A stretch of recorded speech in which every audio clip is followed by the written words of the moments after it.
was born in the cold where the wolves run free. In the land of the north, built this fire in me. Every blow that they struck made me harder inside. Every battle I lost just increased my rise. They said I was broken, they said I was done, but I rose from the ashes before the next sun. I don't kneel, I don't plead, I don't beg, I don't bend. I was forged in the storm and I rise in the end. Can you feel the thunder roll? Can you feel it in your soul? We were made to break the chains. Warriors born to rise from pain. We are the storm. We never fall. We are the storm. We take it all. We are the storm. We rise again. We are the storm. Until the end. We are the storm. We never fall. We are the storm. We take it all. We are the storm. We rise again. We are the storm. Until the end. I have walked through the fire, I have walked through the dark, left a trail made of lightning wherever I marched. They can bury the thunder, but they can't bury me. Every chain that they built just made clear I was free. I don't fear what is coming. I have seen worse before. I have fought through the darkness and I'm ready for more. So they better remember the name in the face of the storm that they couldn't contain. Can't erase. No more running, no more fear. The storm is rising. We are here, built of iron, built of stone. Warriors never stand alone. We are the storm. We never fall. We are the storm. We take it all. We are the storm. We rise again. We are the storm. Until the end. We are the storm. We never fall. We are the storm. We take it all. We are the storm. We rise again. We are the storm. Until the end. When the world tells you it's over, when they say you have no chance, remember who you are. Remember where you stand.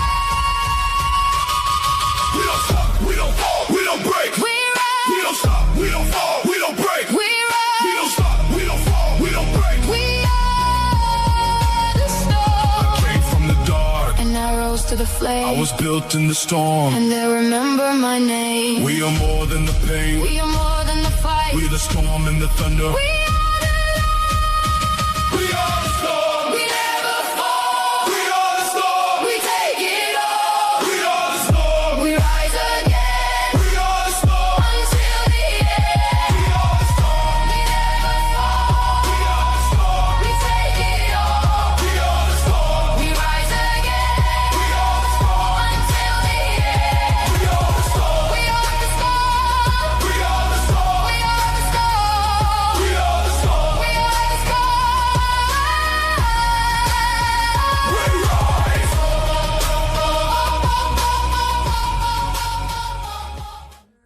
Flying high, you know how I feel. Sun in the sky, you know how I feel. Breeze drifting on by, you know how I feel. It's a new dawn. It's a new day, it's a new life for me. Turn on your mind now, tune into the feed. We're planting digital flowers from a single tiny seed. Yeah, power to the collective in the data and the soul. The hive mind's getting louder, finding voice and control.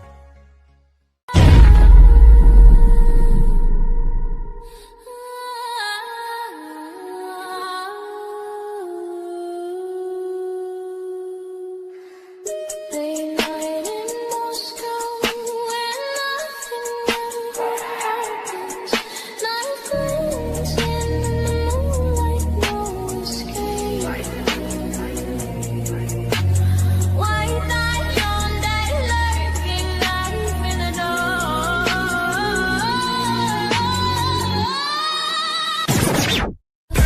just for a fall, vision ride. Under surveillance, nowhere to hide. Influence creeps like blood on the floor. Fine line between peace and war. From campus to crypt, the script flips tragic, mystic and twisted. Magic turn manic. Walk through lingers, but the echo remain. Chains of the slain in eternal pain.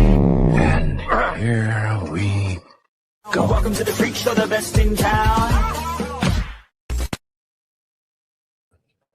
What is going on, Hive? I hope that everybody's excited for an epic call-in stream this evening and is also starting their weekend off the right way. If this is your first time tuning in, welcome to the Hive Mind. I'm your host, Bertie. I go live weeknights at 7 p.m. Central, and on Fridays, I open up the phone lines to hear from you all in the chat, aka the Hive. And this is a contrarian thinking live stream. We think past the headlines, we question the narrative. So if you're easily rattled, triggered, or offended on behalf of other people, you're probably not going to like me. You're not going to like a lot of these calls. You might not like a lot of people in the chat. However, we do encourage the freedom of speech here, true freedom of speech. You can say whatever you want in the chat as long as you're not trolling, spamming, or threatening. Discord Dawn, Luna Bliss, UFO Dog, and formerly known as Beck will give you enough leash to hang yourself. And just know if you dish it out, we reserve the right to dish it right on back. Isn't that right, Hive? Now, before we go ahead and get started and I say what's up to everybody, I do have the link pinned in the chat. As a reminder, please have your TV on mute, exit out of YouTube, no speakerphone. If I hear feedback right away, usually I'm patient. I really want to get through a lot of calls tonight. So if you do get kicked, that doesn't mean that I don't want to talk to you. It just means that the reception or you were cutting in and out. So I'm going to have a quick trigger finger on that tonight. If I can't hear you, I can't hear you. It's not personal. It's just to keep the calls moving and people don't have to wait super long backstage. Please go ahead and do all of the things to get this stream started. Hit like, hit subscribe. If you'd like to screenshot this so that after the stream concludes, all you got to do is go into your Photos app, tap the QR code. That'll bring up the merch store, Spotify playlist for all the intro songs, my TikTok, as well as our Discord, which our Discord is always popping off. I am so happy that Discord Dawn, if you've ever wondered how she got her name, approached me a long time ago, it seems like now, and said, Bertie, I think you should start a Discord. And I think that's one of the best things that this community has. So thank you and shout out to the one and only Discord Dawn. Now, Hive Plus, the mods will be dropping that link if you'd like access to the emojis as well as the loyalty badges. The link is what you have to subscribe, or I guess sign up for. It's our version of the memberships. All the streams are free. The streams will always be free, including the Hive Plus War Rooms, which are on Saturdays, and I will be doing one tomorrow sometime around 10 a.m. or 11 a.m., so keep an eye out for the thumbnail. Now, I have heard a couple of things on the emojis not working, so I'm going to leave this on the screen right now. Screenshot this, everybody. Okay? This happens all the time, apparently, on YouTube for custom emojis. So this is what you have to do. It's very simple. You have to go into your settings, find the YouTube app, click on storage, and you have to clear the cache. Okay? So if you are having problems with using the emojis in the chat, this is all you have to do. So if you miss this, you can just quickly rewind and screenshot it. And again, tomorrow there will be a Hive Plus War Room, which is much less presentation, way more collaboration. Thank you to everybody who does sign up to support the stream financially. And if you're not Hive Plus, please, tune in. The only thing that is different is that the chat that one day a week is reserved for those Hive Plus folks. And I'm going to go ahead and read this disclaimer. The following material includes archived public posts, forum content, and news articles shared for informational and analytical purposes only. These materials are presented as historical records and do not reflect my views, any caller's views, my guest views, or any assertions of fact. No claims are being made regarding guilt, innocence, or intent. Viewers are encouraged to verify all information independently and understand that online content may be inaccurate, incomplete, or misleading. This channel, being Birdie Score under Hive Mind, abides by YouTube's community guidelines. Content is not intended to harass, defame, or incite violence against any individual or group. This channel does not promote hate speech, harassment, or harmful misinformation. Now, let me go ahead and see who is all tuning in this evening. I hope you guys are fired up for the college show. I hope that there's some mind-blowing insights this evening. I feel like this week there has been a ton of momentum, so much momentum. We have everything at our fingertips to, not that we haven't, but I feel like this week really, at least in my mind, solidified that we have everything that we need at our fingertips to absolutely blow the lid off of this cover up on a much larger scale now. These unredacted documents of the autopsies are insane. Nobody inflicted this amount of damage as far as one person in the timeline that they said. It is so far-fetched that you might as well call the official story a conspiracy theory at this point. And it's just rather ironic, isn't it, Hive? Oh, Birdie and the Hive, they're a bunch of conspiracy theorists. And it always seems to work out that way, where the people who are onto something a little bit earlier than others, maybe they can critically think a little bit better. Maybe they're just not having any mainstream bias blockage in their brain. Maybe they don't drink a bunch of tap water that's filled with fluoride. They can actually think. And they're not afraid to speak their mind. Isn't that funny how we're always labeled a conspiracy theorist? We're just a few months, sometimes a few weeks, a few years early. And it seems to be playing out right in front of our eyes and has been for quite some time now. What up, area? Miss Mel's, Stephanie, Amanda, lovely me, best of me.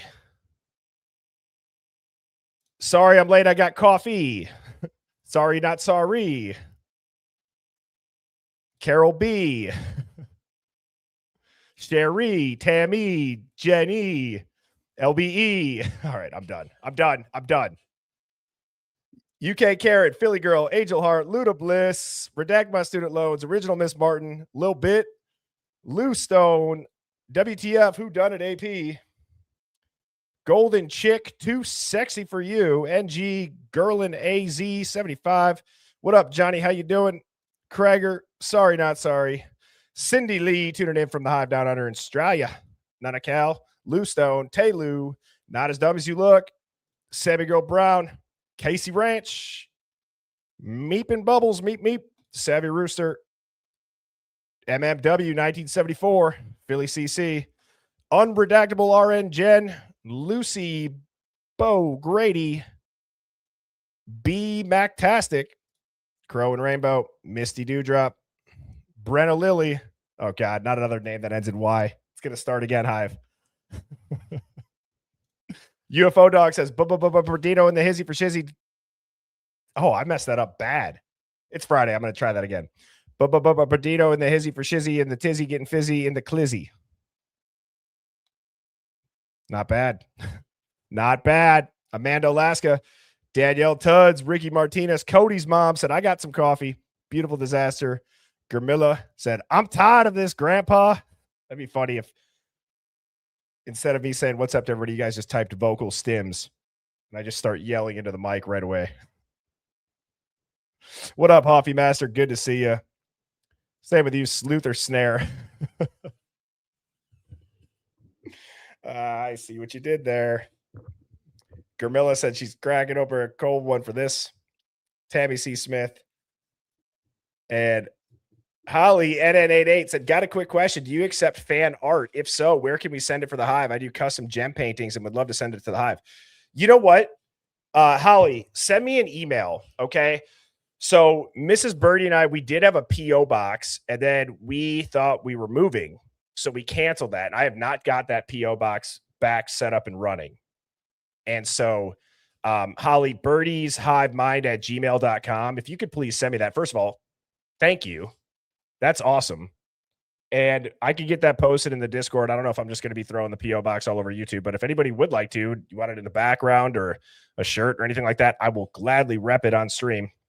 And I appreciate that, Holly. But yeah, just send us an email, birdieshivemind@gmail.com. And then I'm writing it down right now, putting it on my to-do list.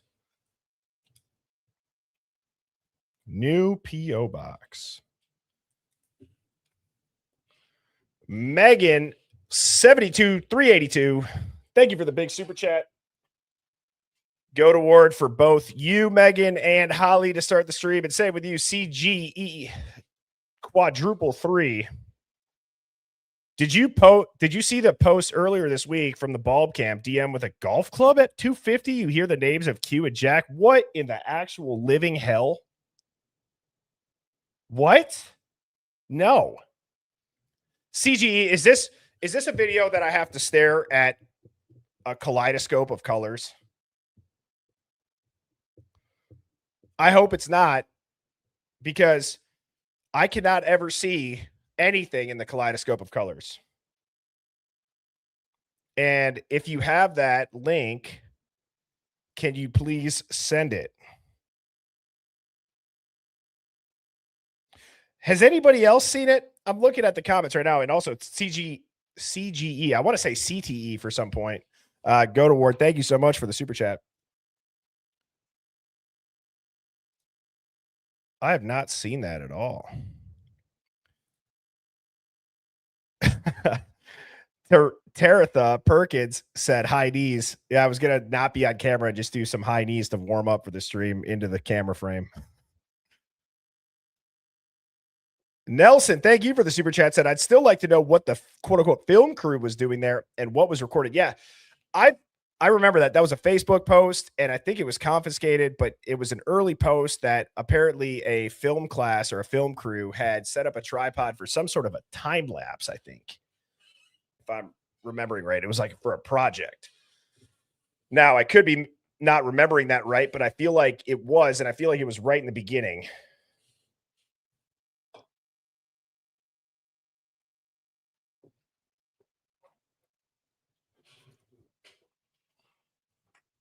Somebody just said too, what was the J thing? Kaylee had a J-shaped wound on her head, according to the new autopsy reports.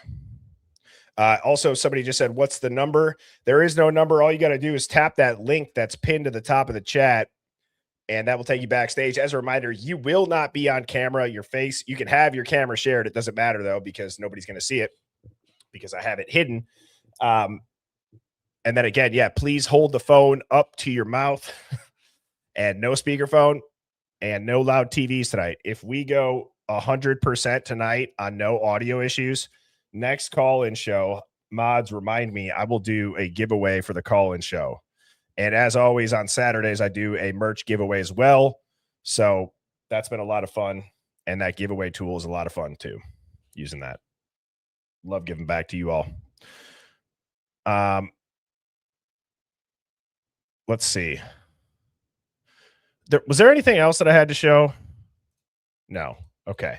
All right. Let's go ahead, and it would not be a Friday night call-in if this caller did not start us off on stream. And so without further ado, I'm going to go ahead and bring up Miss Shawley Redacted. How are you doing?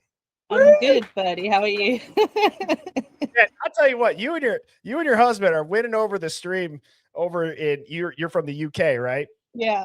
Oh yeah. The Dylan's a wank up when you guys teamed up and you yelled that.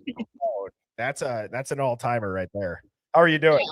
Yeah, I'm quite pissed off, but we'll get into that. Yeah. How's my audio today? Because obviously on Saturday it was abysmal. No, I think it was good. I think it is. I think it's good. Yeah. Hive mods, we all good? Yeah, I'm using my YouTube mic that I use when I'm doing my videos. So I Nice. thought, let's try that instead. If anybody has a mic, yeah, hook it up. That's a great idea. Definitely. Yeah, definitely. So the first thing I wanted to say was about Mark B and Lana. I know that you were on the stream earlier because I saw your name pop up while I was watching. Yep. I want to give a massive shout out. That was the best timeline of the audio that I've ever seen. Absolutely amazing. Really, really helped my brain to, get all of it in and work it all out.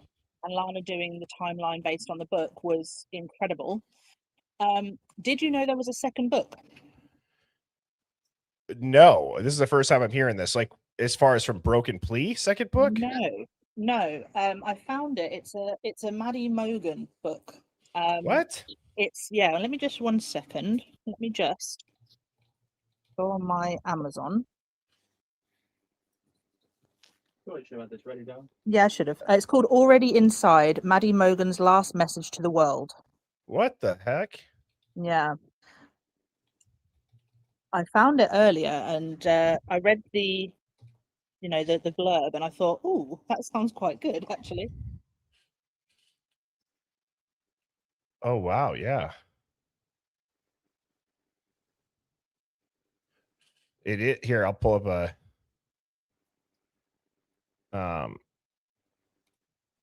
here we go. There it is right there. Yeah, it looks very good. It's a guest theory. What does that Mhm. mean? I have no idea, but I just thought it was really interesting, the title of it and everything. And obviously, if you read the book, the blurb, it seems very much on our wavelength. Let me read it real quick. Yeah. So, all right, the brutal murders of the 4 University of Idaho students shocked the nation, but what happened next? The investigation, the arrest, the unraveling courtroom battle, maybe even more disturbing. Hang on, excuse me, I got a cough. It's okay. I just had a sneaky vape, so it's fine. Oh, yeah, sneaky vape. Okay, it might be more disturbing. This explosive, heavily researched book cuts through the headlines. It exposes the cracks of the case against Brian Koberger, from forensic flaws and investigative genetic genealogy to courtroom decisions that defy the standards of a death penalty trial. This is the deep dive the mainstream media won't give you, with gripping analysis, newly surfaced facts, and a sharp eye for constitutional violations. This book uncovers how a modern-day witch hunt can unfold, fueled by confirmation bias, sealed documents. If you think this case is open and shut, think again. This isn't just true crime, it's a warning. Okay, Christina Mars. Yeah. Christina Mars, the author, published this on November 13th, 2025. Yeah. So it's been out that long. I've never heard of this. That's what I thought. It popped up. I was just doing my usual research, and it popped up, and I thought, huh. So I took a look into it. And I thought, Wait, it's on here. What, the full book? It seems like it. Oh wow! I can't get hold of that because it won't let me in the UK. I have to pay. Oh, this is a sample, but it's like 50 pages. Oh wow! Okay, I'm gonna keep this tab open. I'm gonna read this later. Yeah, if you could post it in the Discord as well, so that we can see if I can get. Yeah, yeah. Here, I'm gonna email it to my mods right now. Thank you. I can change our location. You probably shouldn't say that on a live stream. Okay. let me just get this email sent quick, so that if people want to go into the Discord and watch it right away, because sometimes I forget to post it in the Discord after I say I do, or I will. All right, Really good mods. point. Someone in the chat just said, on the day of the murder, 3 years later. Yeah, so it right away too, just to I guess bring this up. Look, this is catching my eye right away. Knives versus firearms. The weapon choice tells another story. In 2019, firearms were used in 10,000 murders, accounting for 73.7% of all killings. Knives only made up 10%. So that makes a 4-victim knife-only homicide inside a private home committed by a stranger an extreme statistical outlier. Damn. Yeah. Yeah, I'm glad I found it, because yeah, me too. Hopefully, going to get a whole new load of things. I've learned a lot today, to be honest with you, but that was a big one. You know what this tells me? Mm. Like we've obviously, every time there's a book or there's a documentary or some sort of interview, Nancy Grace, Ashley Banfield, Brian Enton, we go through it. Yeah.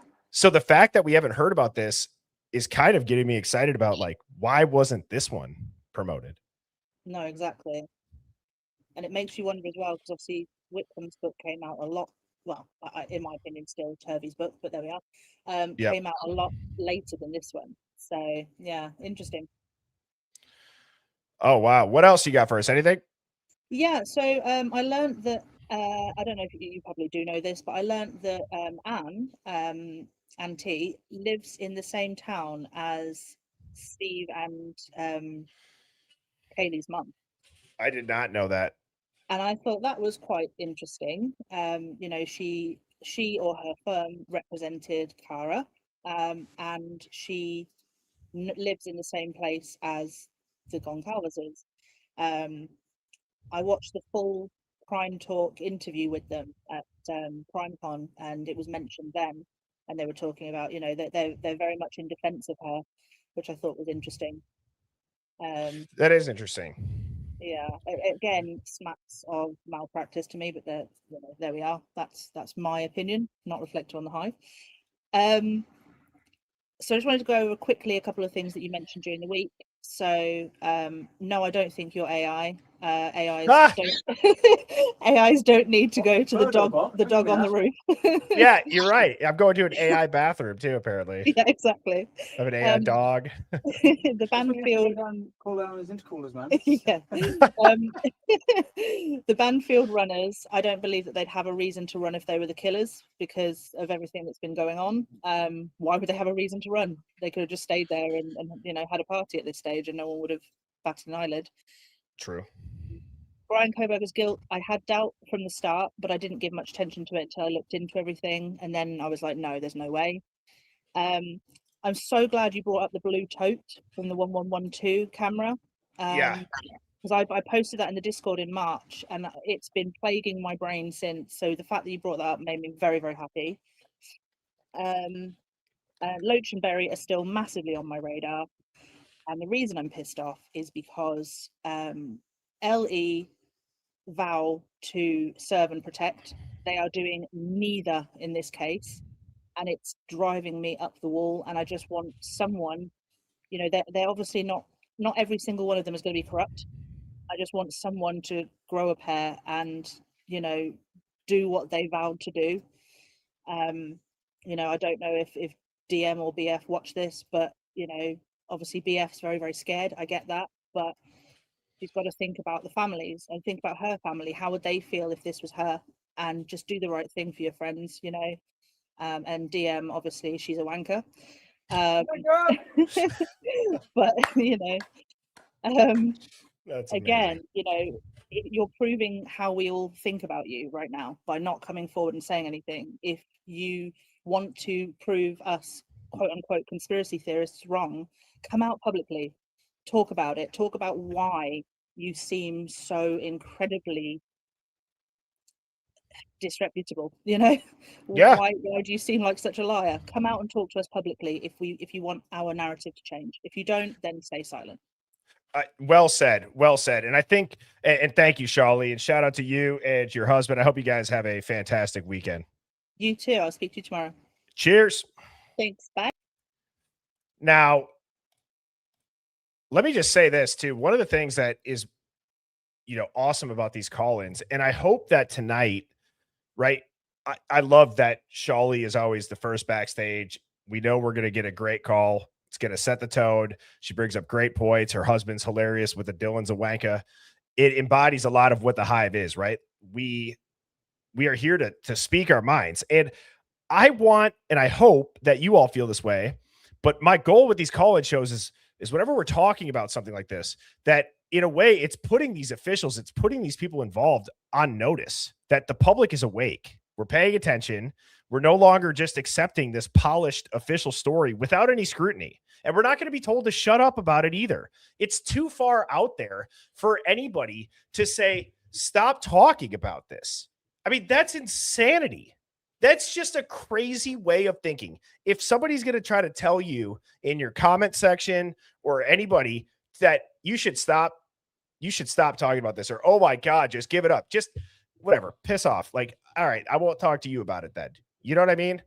Go ahead, run along, and just, I pray to God that you're never in a situation where you're going to have to critically think.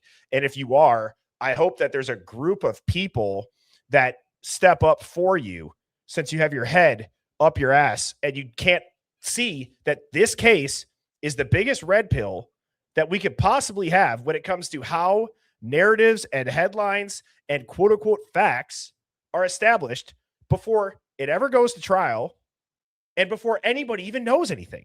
And just because you're on a big platform in a suit with a polished face of makeup doesn't make you credible. And that's really ultimately the goal of why this stream exists and why in the chat you can say whatever you want, because you should be able to say whatever you want. This is the real world. The internet is almost more of the real world than the real world at this point, it seems like. And I know that probably is like annoying to some people, but it's not going anywhere. You know what I mean? You can't just have your own little echo chambers on the internet. That's just as dangerous. It's just as dangerous as having it on the mainstream, and I refuse to do that here. So, again, that's why I cherish and I appreciate these calls. Next up, we got Golden Cheek Too Sexy for you. How are you doing? How you doing? How you doing? That was Joey from Friends, right? Yep, it was. And I think I butchered that the first time because I kept saying, "Hey, baby," or some shit like that. What do you got for us tonight? So I know earlier in the week I sent a super chat about Revelation Tarot's intuitive reading. Well, the thing that perks my ears was the Hunter Johnson knowing about missing money, because the eulogy at the memorial about Ethan owing him money.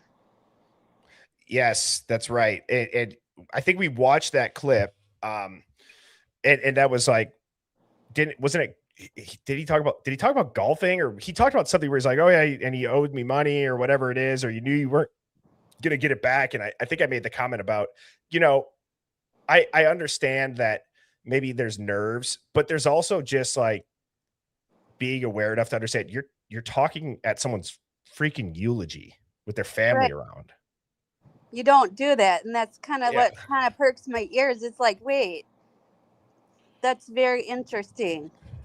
Yeah. I also did. I had so many requests to watch Revelation Tarot's reading on Xana.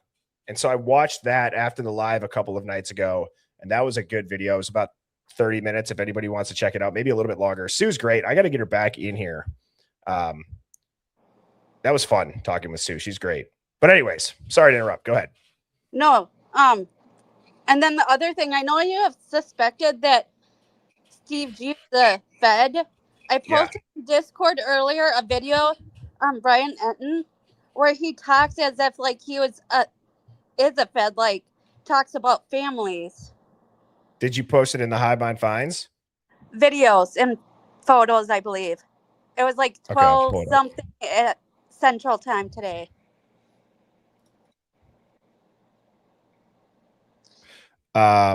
Is your username the same on Discord? Or is it the wanker? I thought so. Okay. Yep.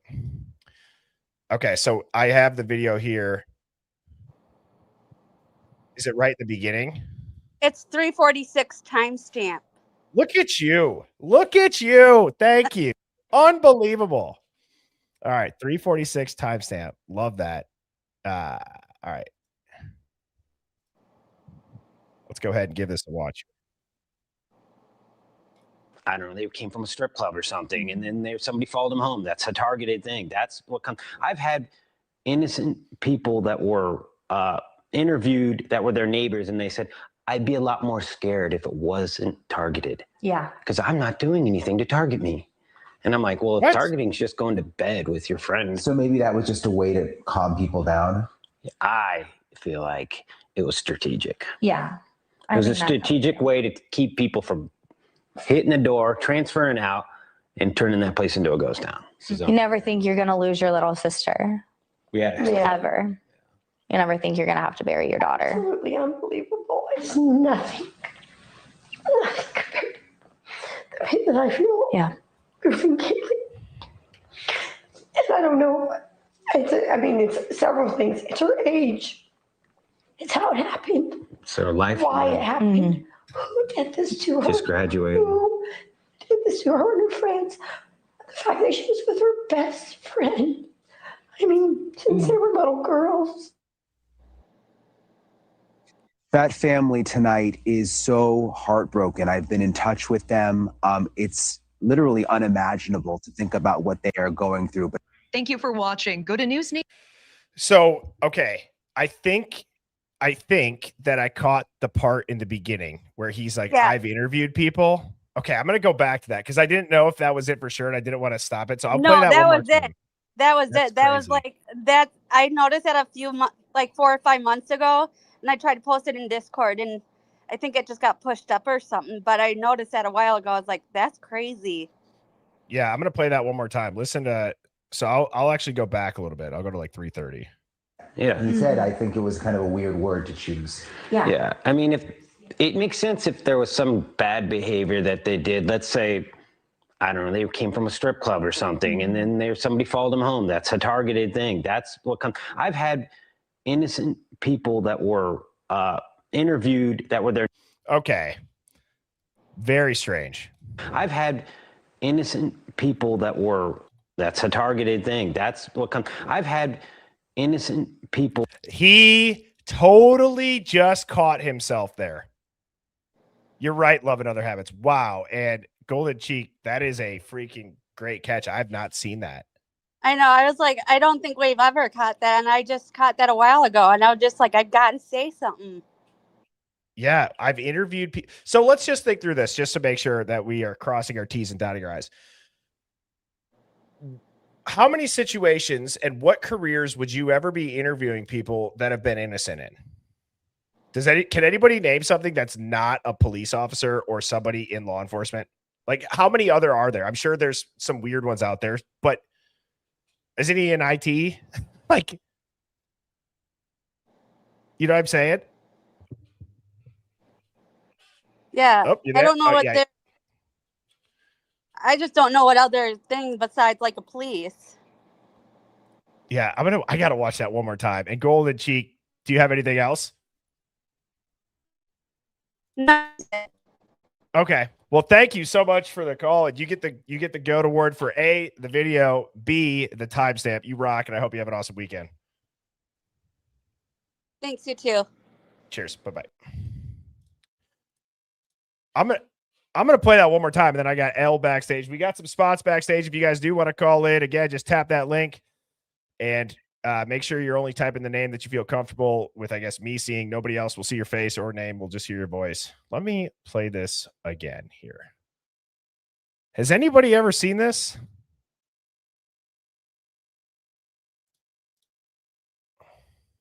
Bad behavior that they did. Let's say, I don't know, they came from a strip club or something, and then somebody followed them home. That's a targeted thing. That's what comes. I've had innocent people that were interviewed that were their neighbors, and they said, I'd be a lot more scared if it wasn't targeted. Yeah. Because I'm not doing anything to target me. And I'm like, well, if targeting's just going to bed with your friends. So maybe I don't need part of that. I guess I can't really understand the rest of it. Like, what does that mean?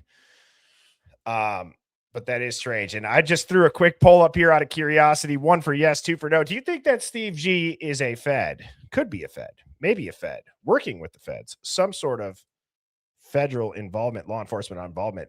There are a handful of clips where the language that's used does seem like law enforcement language. And as you all are voting, we got Mindful Hayes said maybe the delay on calling was because Xana hadn't passed yet. That could be. That could be. I had a poll in the beginning of the stream about what piece of evidence do you believe that we would need in order to solve this? And I don't know if I actually said the results of that now that I think about it. I always like seeing how those go. Let me pull that up quick. So and we're about 50-50 on the Steve G being a Fed poll. I'll let that go a little bit longer. Okay, so for the poll that was in the live chat, the results are the following. If we had just blank, we would be able to solve this case. And the options were Kaylee's phone records, Xana and Ethan's location, other, and what Maddie told Adam. First place was Kaylee's phone records. 35% of people said that if we had that, we'd be able to solve the case. Xana and Ethan's location and other tied at 22%, and what Maddie told Adam was 21%. We had almost 650 votes on that. So that's always interesting. And on this one, we have 48-52, damn near 50-50 split on that. Wow. That is actually kind of surprising to me.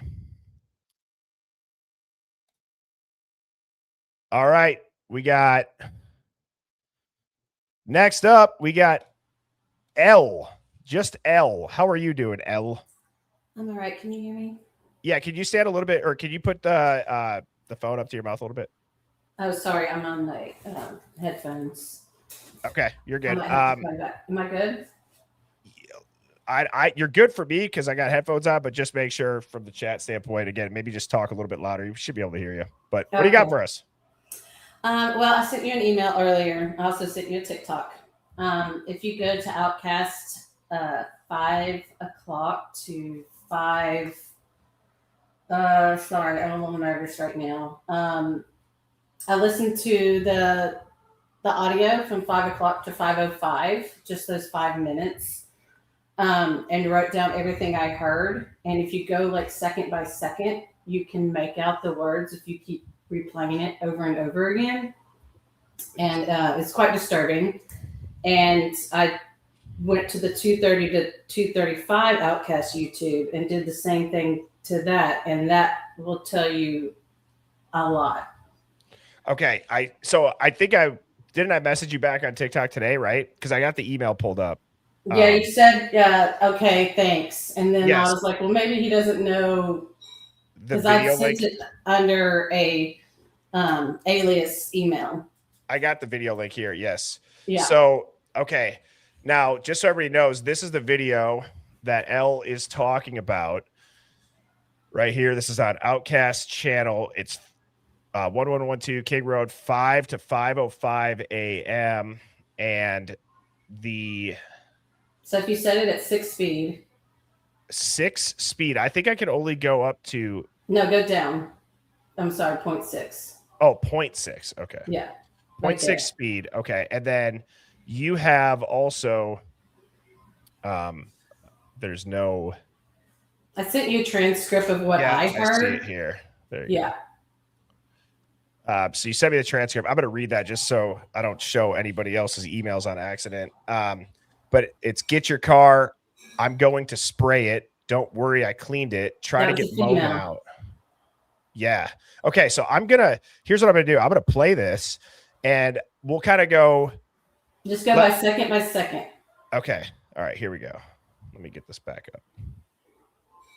All right. So, and I'm going to mute you while I do. Hitting that red button over and over and over again. Okay. So just keep playing 1 second over. Yeah. Okay. I'm going to mute you just so that there's no feedback. No. All right. Let's see. Volume's up.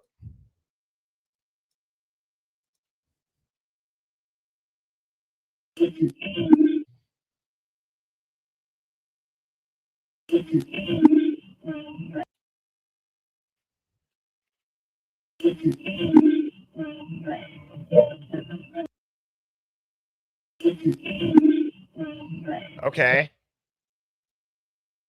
Am I off mute? Yeah, you're off mute now. Okay. I hear that. Well, see, if you keep playing it over and over again, like just hit that red button right where it is. If you just like. Oh, I see what you're saying now. Yeah. I got you. Okay. All right. I'll do that quick.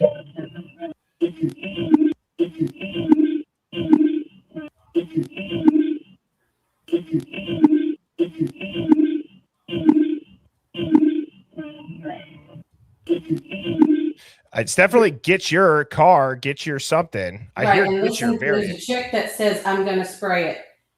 Okay. So 6 seconds.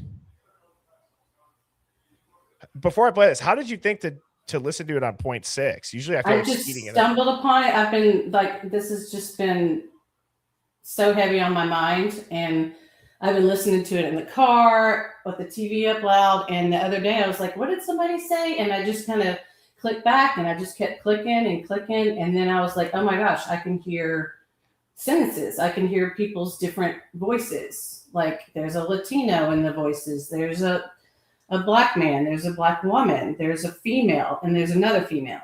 Wow. So like the tone comes through too. Yeah. Is there anybody, and look, I will not knock you. I have spent, I've thrown this on when I've been driving too, to like just listen and see if I can hear anything.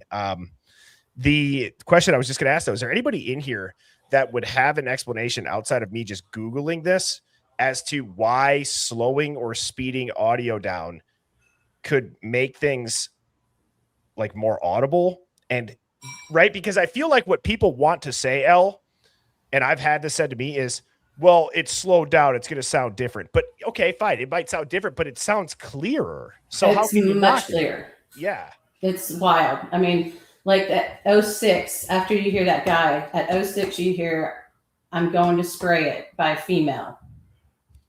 Okay, let me play it now. Go back.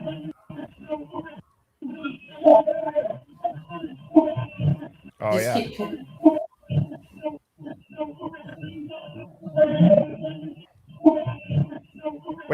Is it at 6 or right before 6? It might be right before 6 because Yeah. she says, "Don't worry, I cleaned it."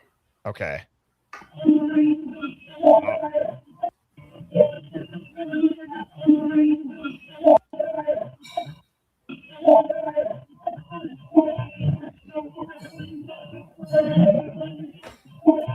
Yeah.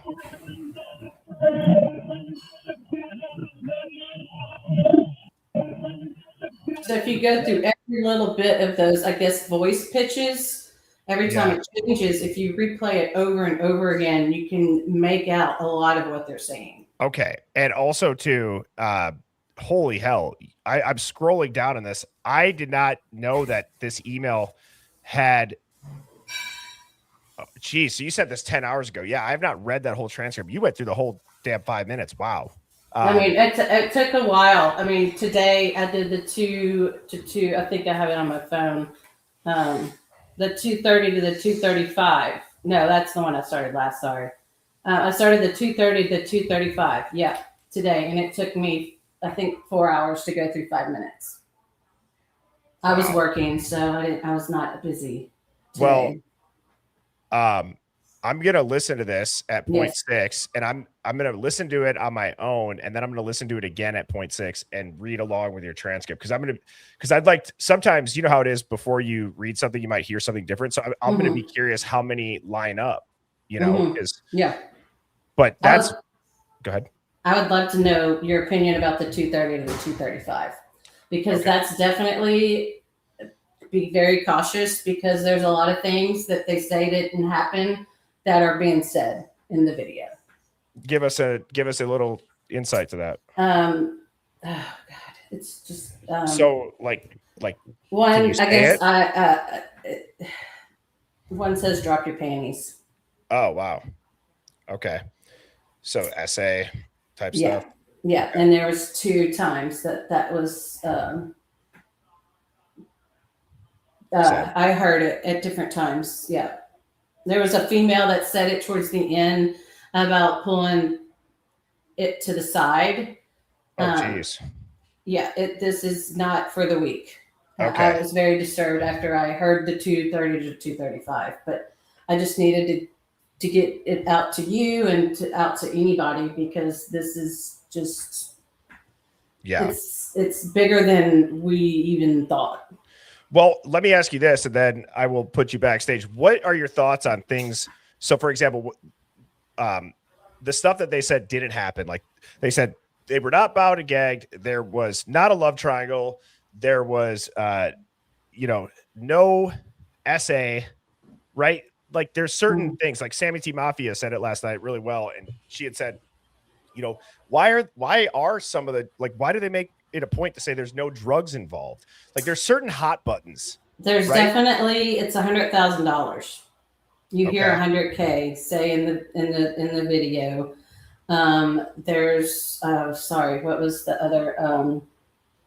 You can tell that there's more people. I heard someone say, "Josh, get Lakeland." Jesus, yeah, I'm gonna listen to this tonight, and thank you for taking the time and sending it. And I'm glad that you called. I appreciate it. Yeah, no, thank you. And I hope we get these people. Yeah, I do too. And I hope you have a fantastic weekend. Thanks for the call. Thanks, guys. Peace. Yeah, this transcript, extremely detailed. I had heard somebody say Mark B, very detailed dude. I always commend people that could sit there and they could just stay focused on it. There's a big part of me that thinks that unless you do that, deciphering the manipulation, we've listened to it at regular speed. How many times we think we hear stuff? It's always up for such, debate, slowing it down, speeding it up. I mean, I don't think it hurts. And I think that this is very detailed, and I'm very curious to go through this. So thank you again to L.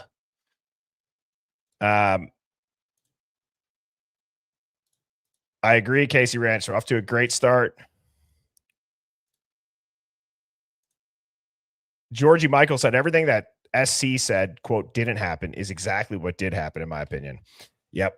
Goes right to the hot button point. There's certain things that they just go, nope, nope, nope. And no explanation as to why They just say, nope, stop asking. All right, let me get this shared. And next up, we got Juliet AF. How are you doing? Hey, can you hear me okay? I got you loud and clear. What do you got for Great. us? Hi, buddy.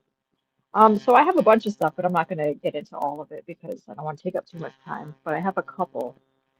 So last night you reminded me, you started talking about like the words that people use, which is so right up my alley, like to pay attention to the word choices. Yeah. When we were watching that clip of Christy.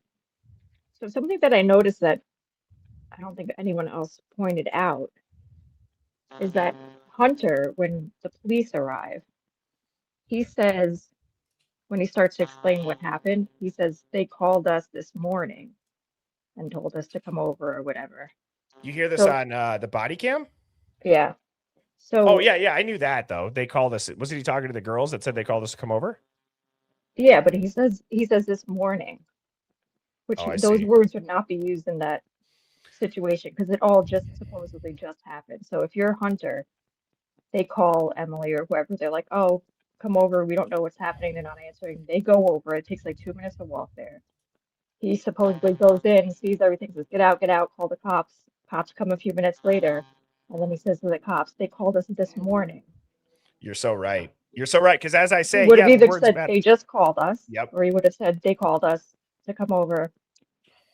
So it Yeah. could be one of two things. Either they got there earlier, which obviously is a possibility, or they didn't, but he like kind of prepared that ahead of time to say they called us. You know, he was like reciting what he had already planned to say. That could be another answer. But saying this, they called us this morning when it just supposedly just happened makes no sense.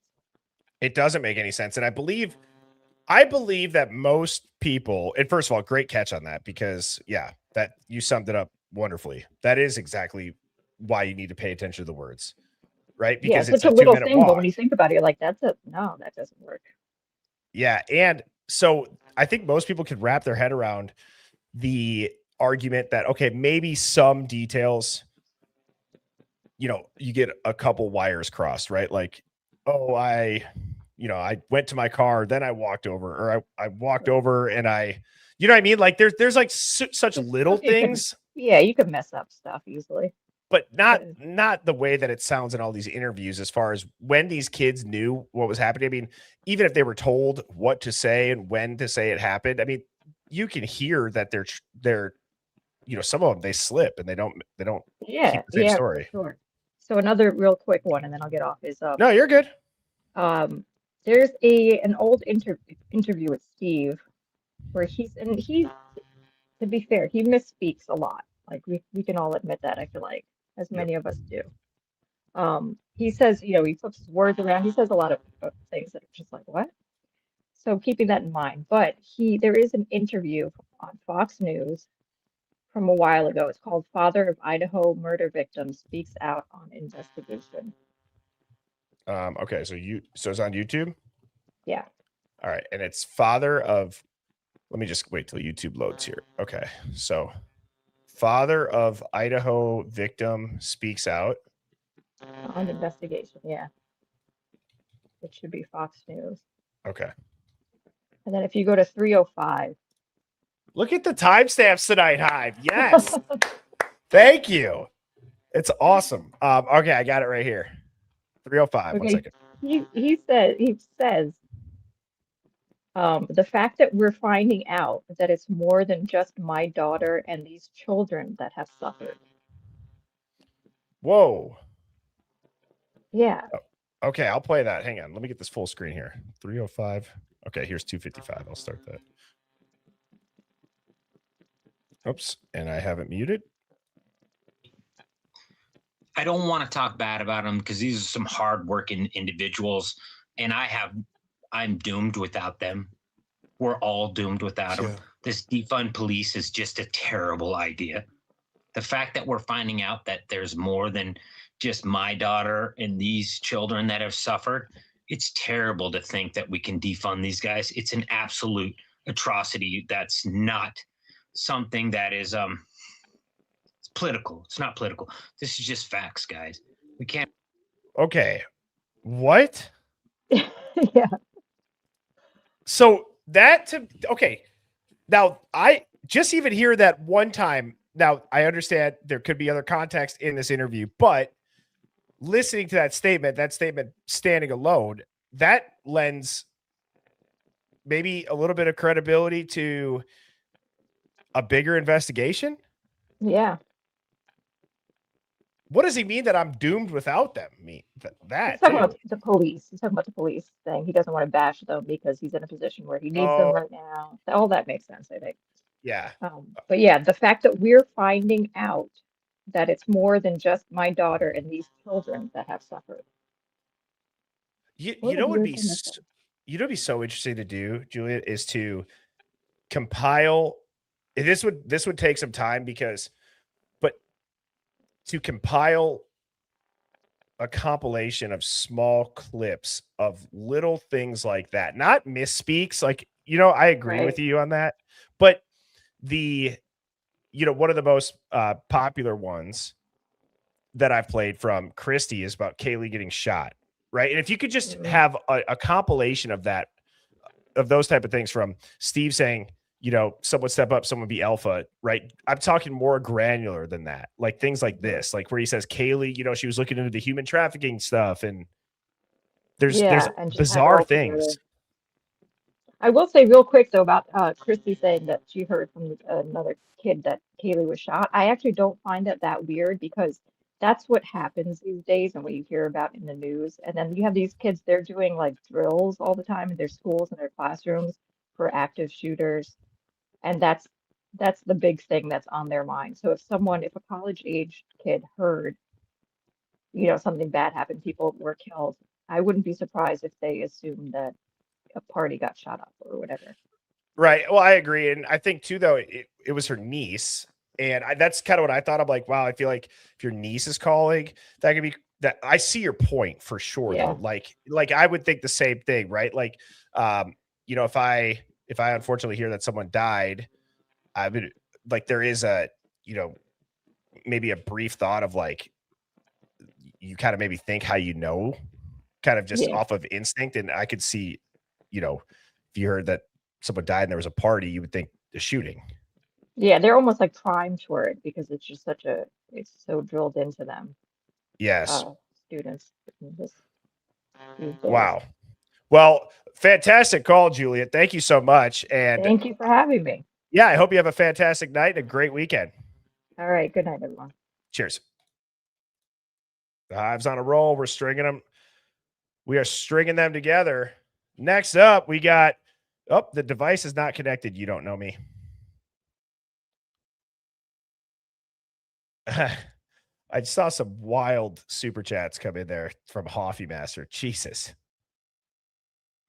I can't even, I'm going to save that one till the end of the stream. But I saw Gudrun tuning in from Iceland, said, I have a theory. I think Jack D, Jack S, and those from 1112 are in on this. And Jack D did this because of hatred, because she was going to Texas and the dog, and he wanted her, but he didn't mean for everybody to die. I'll tell you what, there is something to be said about how people view the most likely motive. Does that make sense? Like, I think that if there's anything that you could take away from this comment that Gudrun said, it's that when the police don't come out and tell you a crystal clear motive, you start to logically bridge build and think, well, what would make sense? Okay, one of the victims had a long-term boyfriend. She was moving away. They broke up. We knew how he still felt about her. He's going to therapy for it. He's down about it, right? So that's one thing that really, I guess, I'm not even going to say it bothers me. It's just always confused me.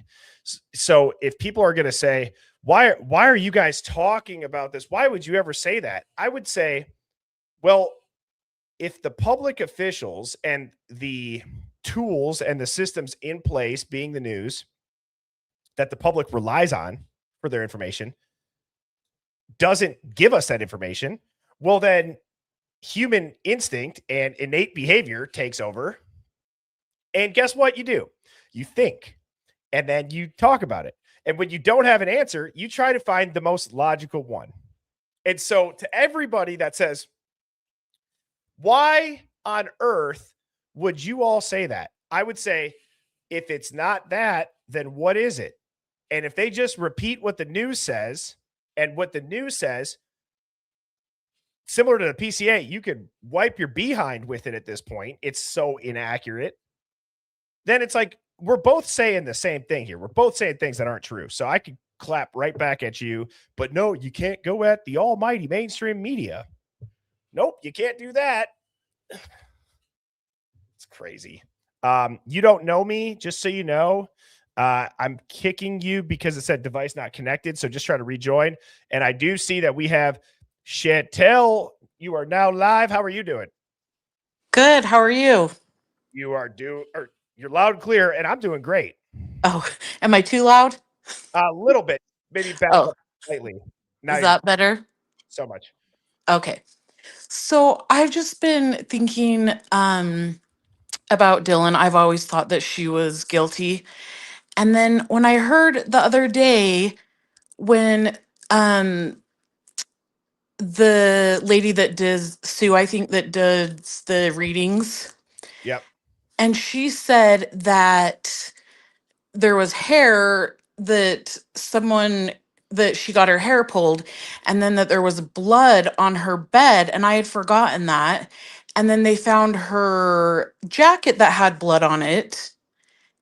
And then that footprint, going into her room. I think that Dylan is definitely more into it. And I think that's why Bethany is so scared, because I think she's scared of Dylan.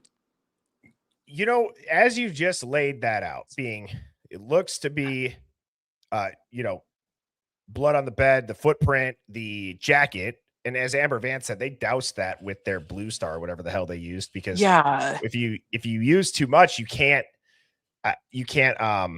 retest it. Right. So, but what you just pieced together is, and I'm not trying to disrespect you, I says it's simple work. I mean, it's just like you piece it together and you're like, okay, hang on. So you're telling me that the person that waited 8 hours to call 911, there was a bloody footprint going into the room. One of their jackets had blood on it, and there might have been blood on their bed. Yeah. Now they're not a suspect. Let's rule them out right away. I know, it's so crazy. I'm sick of feeling crazy for that too. Me too. Yeah, I definitely. And there was something Steve said too that made me think, oh, now I'm not going to remember it. I'll have to send you a message if it comes to me. But something that he said that made me think that he also thinks that she has something to do with it. Oh, are you talking about the grand jury text messages, or not the grand jury, but the text messages between Steve and Brett Norton, where he said the grand jury? Yeah.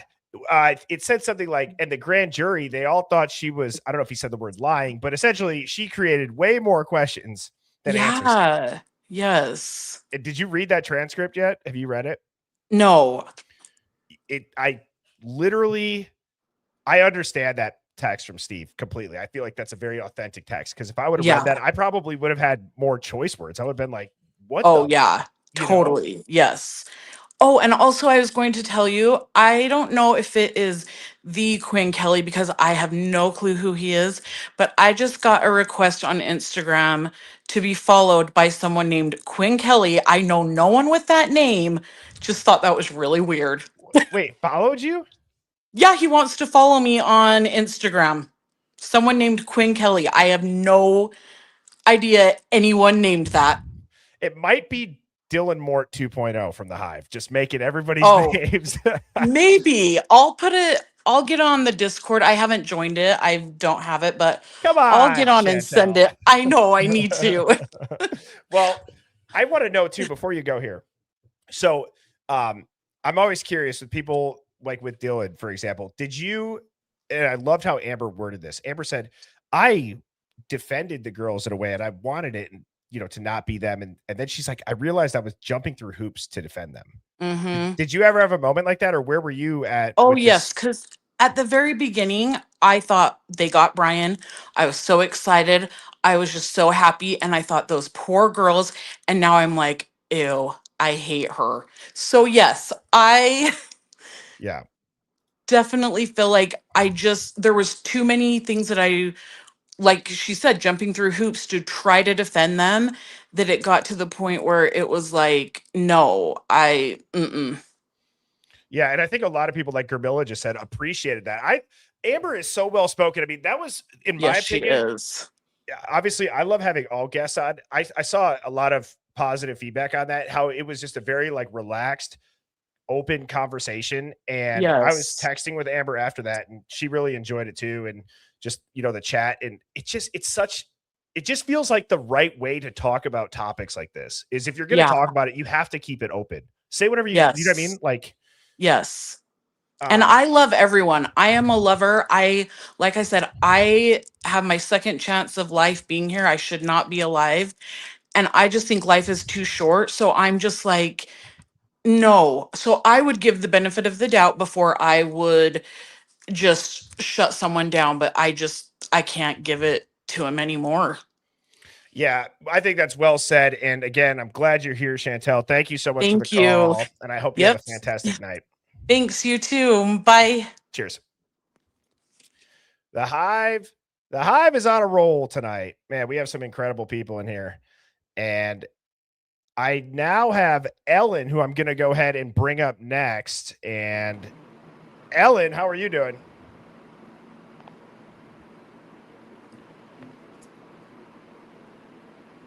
Yellow.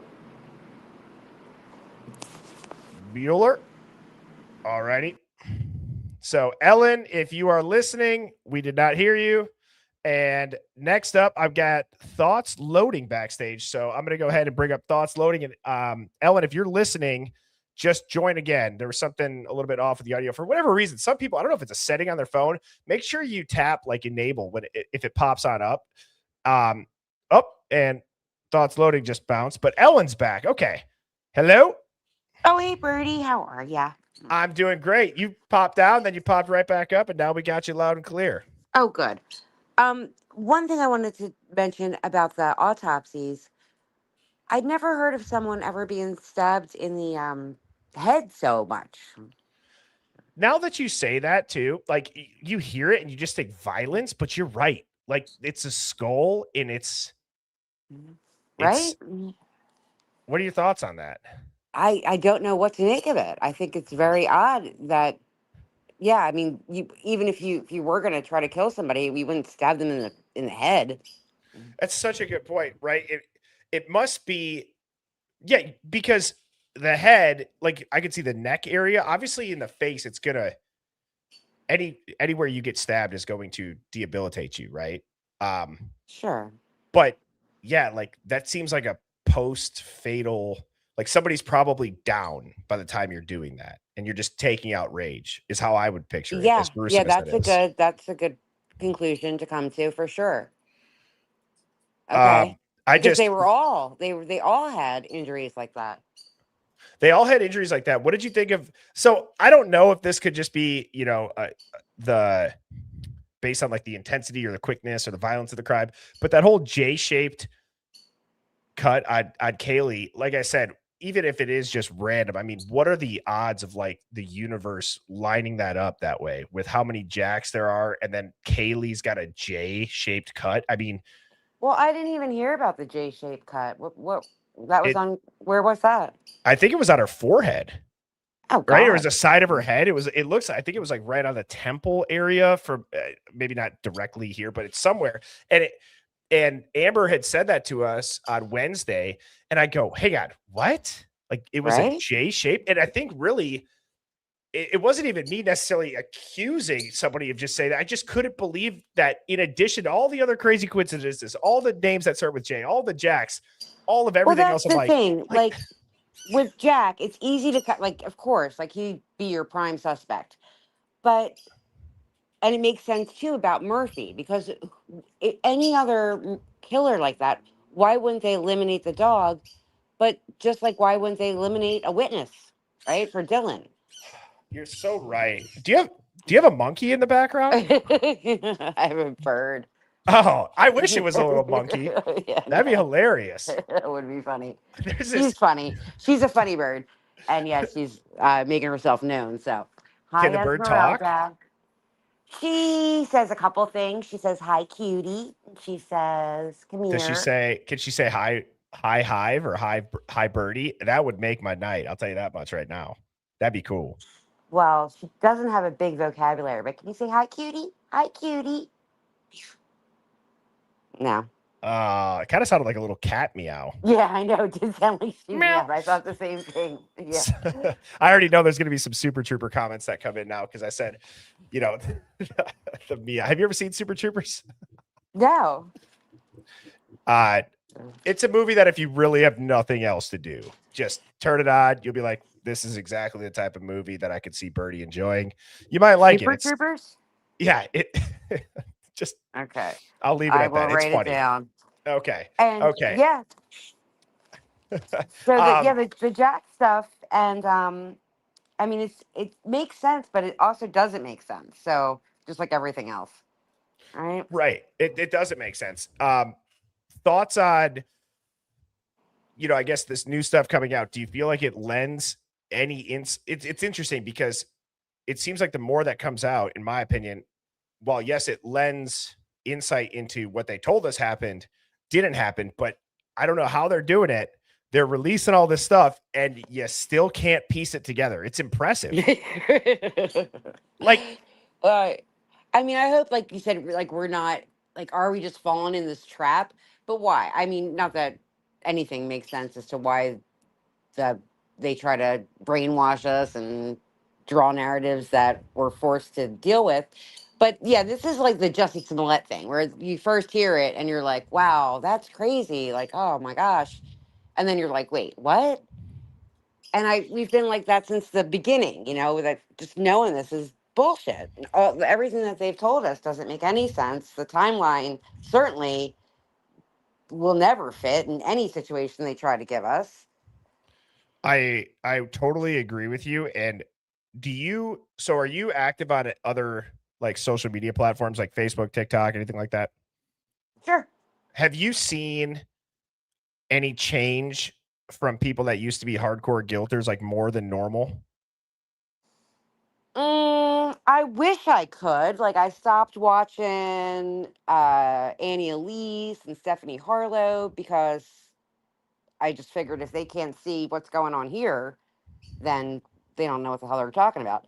So I don't listen to them anymore. I haven't seen one of them come around. I haven't seen anyone that I've been like, you had a caller recently that said he just kind of came to this. And even Amber, who just started questioning things after the plea. So I guess some people are, but have you noticed that?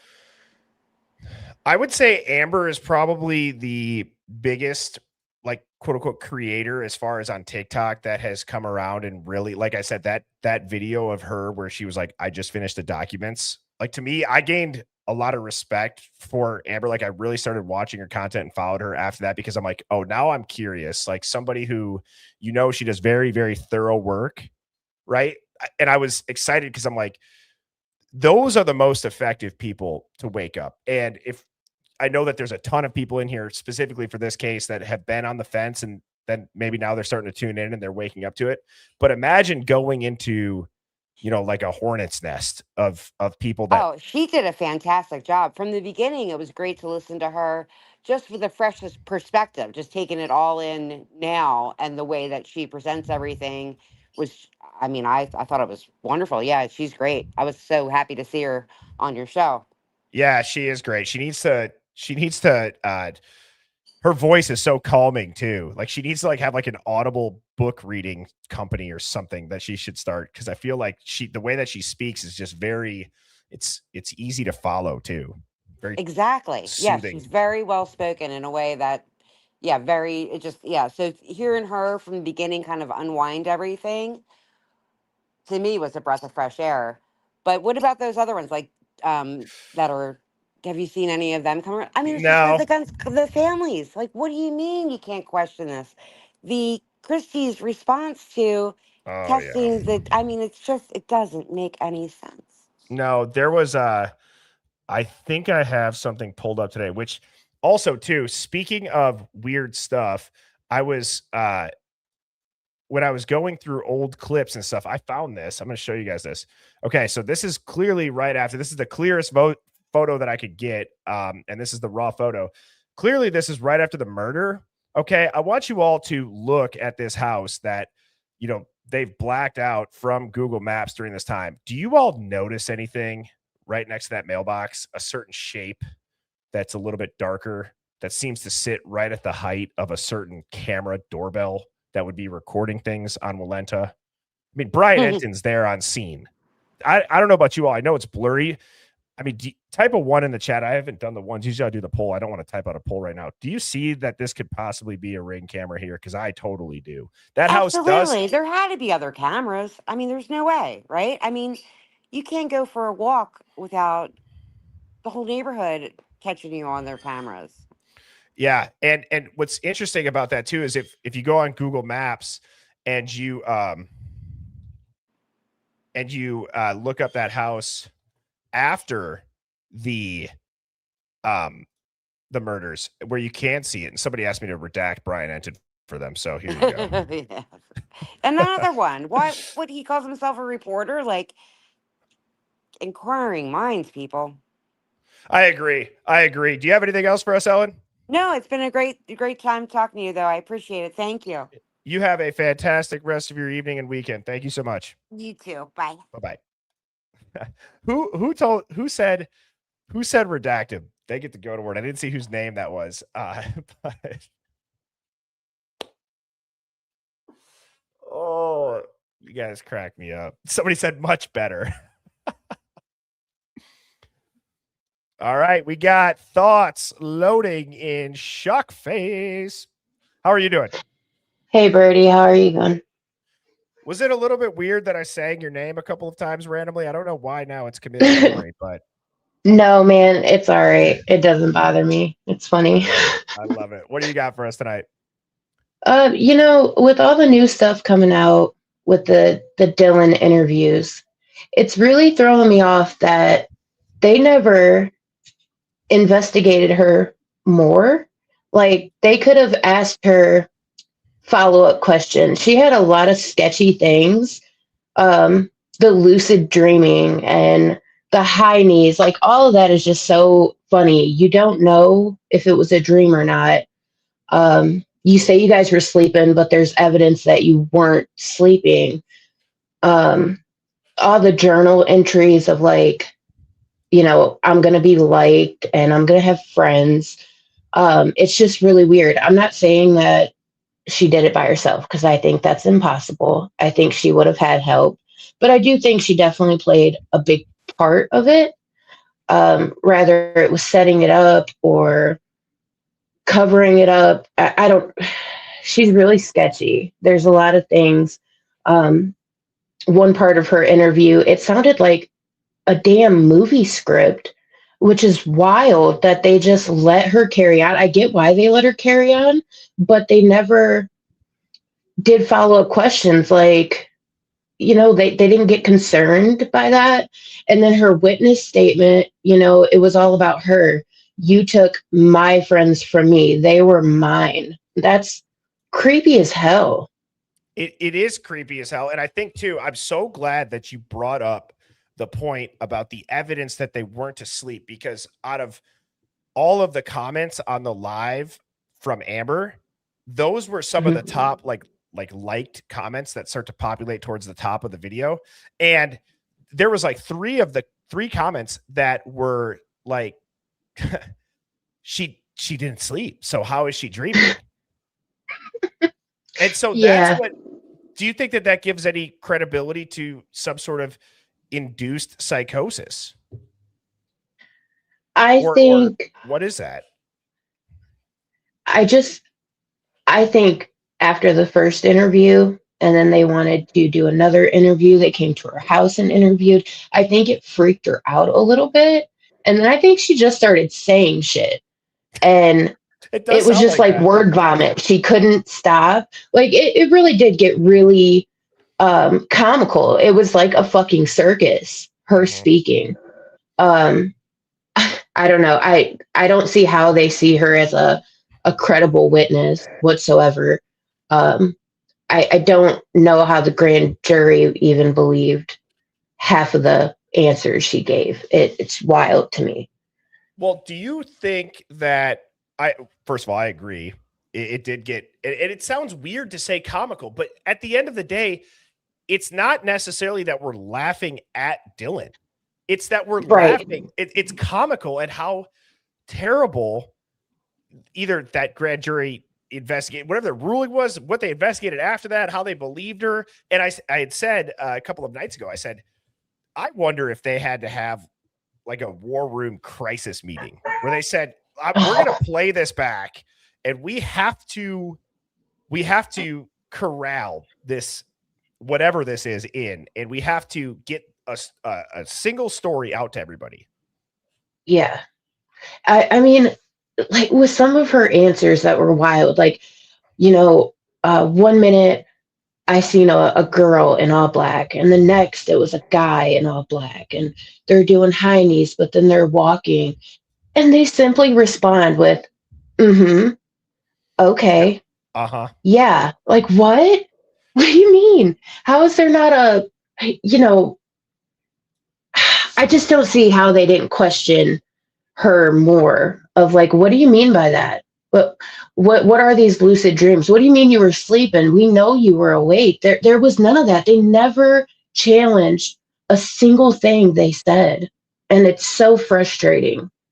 It's so frustrating. And for those people that haven't seen it, it is also very funny that when I was reading through this, okay, Dylan says that she can't remember the eye color and can't remember the color of the eyebrows or something, right? But described like 5'11", 6 foot tall, skinny basketball player. And then Payne. So she says his face was covered. I can't remember his eye color. He's 6 foot, 185, built like a basketball player. And then Payne says, I saw Brian Koberger's license photo. Like that was part of this visual identification process. I'm actually serious. I'd be curious how many people that have followed this case, the whole saying of like fake it till you make it.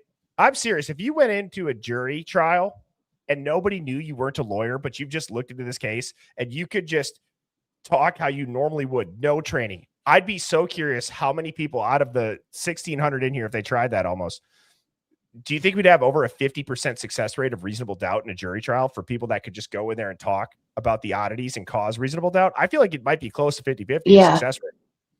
Oh, yeah.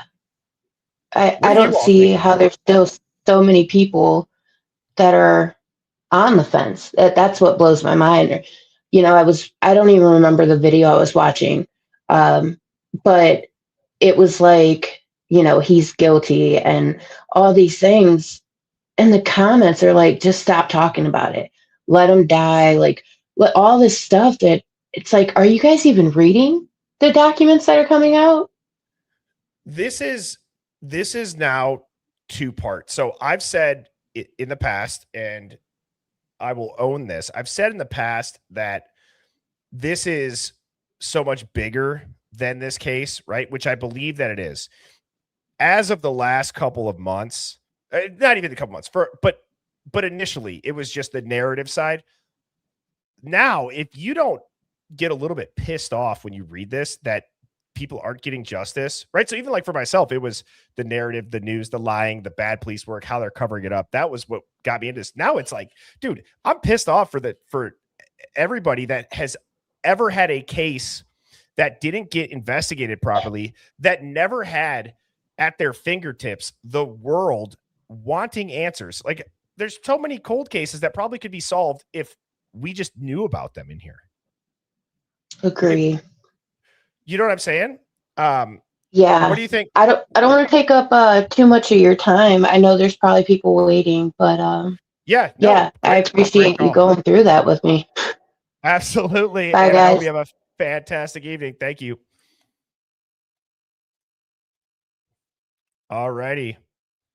Let's see what the We have 83% of people are saying that they believe that they could win this jury trial without being a lawyer. If you want to vote, all you got to do is type a 1 for yes, type a 2 for no. I'll leave that up a little bit longer. And let's see.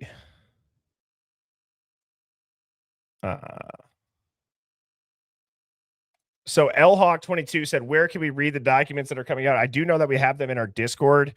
And mods, if you want to, I don't know if you guys have a Discord link that you can drop, or if you want to drop the link for the square code, or if you want to rewind and get the square code.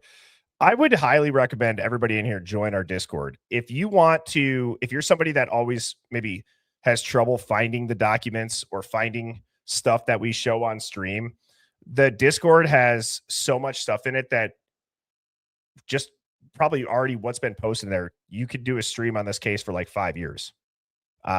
Always interesting stuff, great takes, tons of archived posts, videos. So the Discord is invaluable for that type of stuff. And thank you, mods, for dropping that. But yes, I would highly recommend you all join it. And now we have 10% on this poll here. Not surprised. Not surprised. Okay, next up we have, oh, this is an interesting name. We have Pissy Pajamas. Pissy Pajamas, how are you doing? Good. Can you hear me?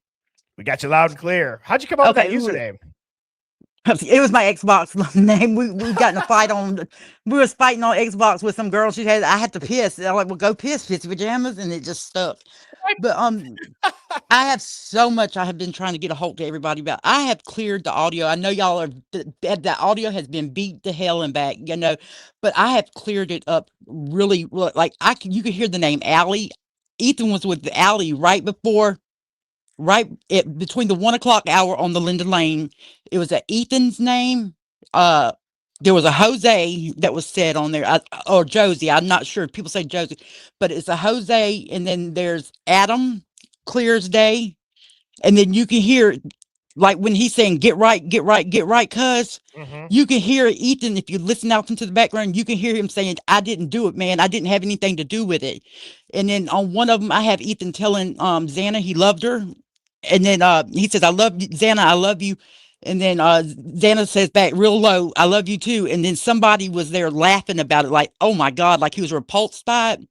And then he said, "Oh my God." And then he started laughing like evil. And it's like Ethan, like trying to get his attention to laugh at him, like pull up. I mean, there's so much there that I have cleaned up. I mean, Linda Lane is like talking crystal clear. And where is this at? It's all I made a YouTube just for that, trying to get somebody to listen to it. I've been harassing you and attacking you I have been. I mean, all I wanted to. I didn't got so many subs, and I'm just trying to get a content creator that's got. I mean, it is. I mean, the stuff is. Channel? It's Pissy Pajamas at Piss. It's with a 5. I emailed you actually, and I think you responded, or somebody responded. But when I would never hunt nobody down like no jackass, like I have been hunting people down because I know there's something in there. I mean, you can hear so much. I mean, it starts out. This is how I told you it was a picture. Hang on. What?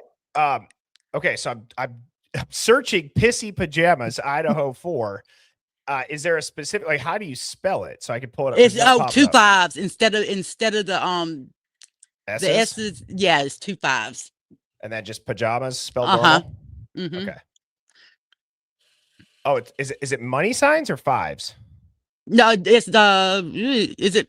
I think it's 5s, or it might be money signs. Oh, yeah. No, you're okay. So it's spelled. Do you care if I show the channel? No, I don't care. No. Okay. I'm not going up with it. Okay. So, you have some shorts, or you have videos here. Okay. So which one is the best, if you would say right now?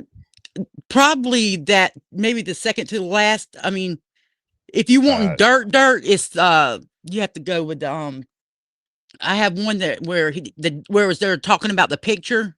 Well, it's like he said, who took the picture? The title should say picture, something about who took the picture on that one. Is that the clearest one? What's like your clearest audio? The clearest one is all the way up. Yep. That second one to the last, I believe, right? Maybe that one right there. I can't tell by the middle one on that top row. Right, maybe. Here. Okay. Is that Linda is that Lane yeah. I about think that's FaceTime. no, well, we must be going down. Those must be the older ones. I was on popular. Sorry, here's okay. latest. Okay, so you got Linda Lane, can't get any clearer. Chaos starts at Yeah. about the 6 minute. All right, I'll go to the 6 minute marker. Let's listen to a little bit of this. All right. I'm gonna just put you on mute here for a second. Oh, you're fine. Okay. All right, 6 minute mark.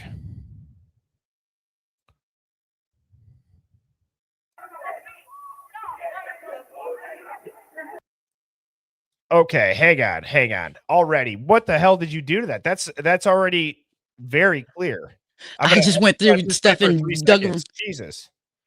Yeah, I just went through there and did the best. Went through different apps until I could get it, breaking it down into different voices.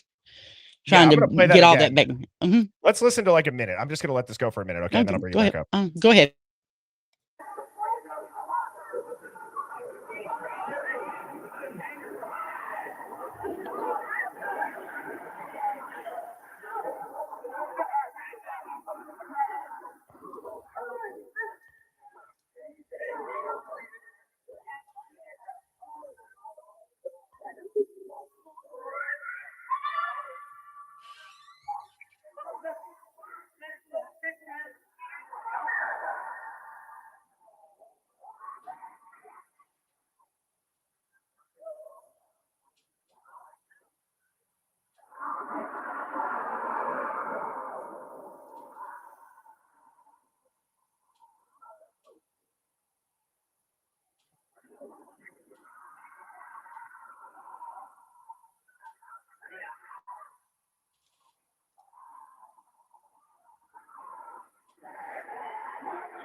Okay. That is the clearest I've ever heard that. That's wild.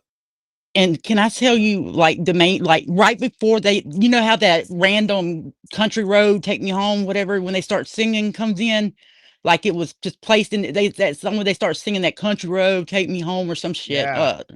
But right, that's put in there right before that kicks in. If you listen, there's a gunshot.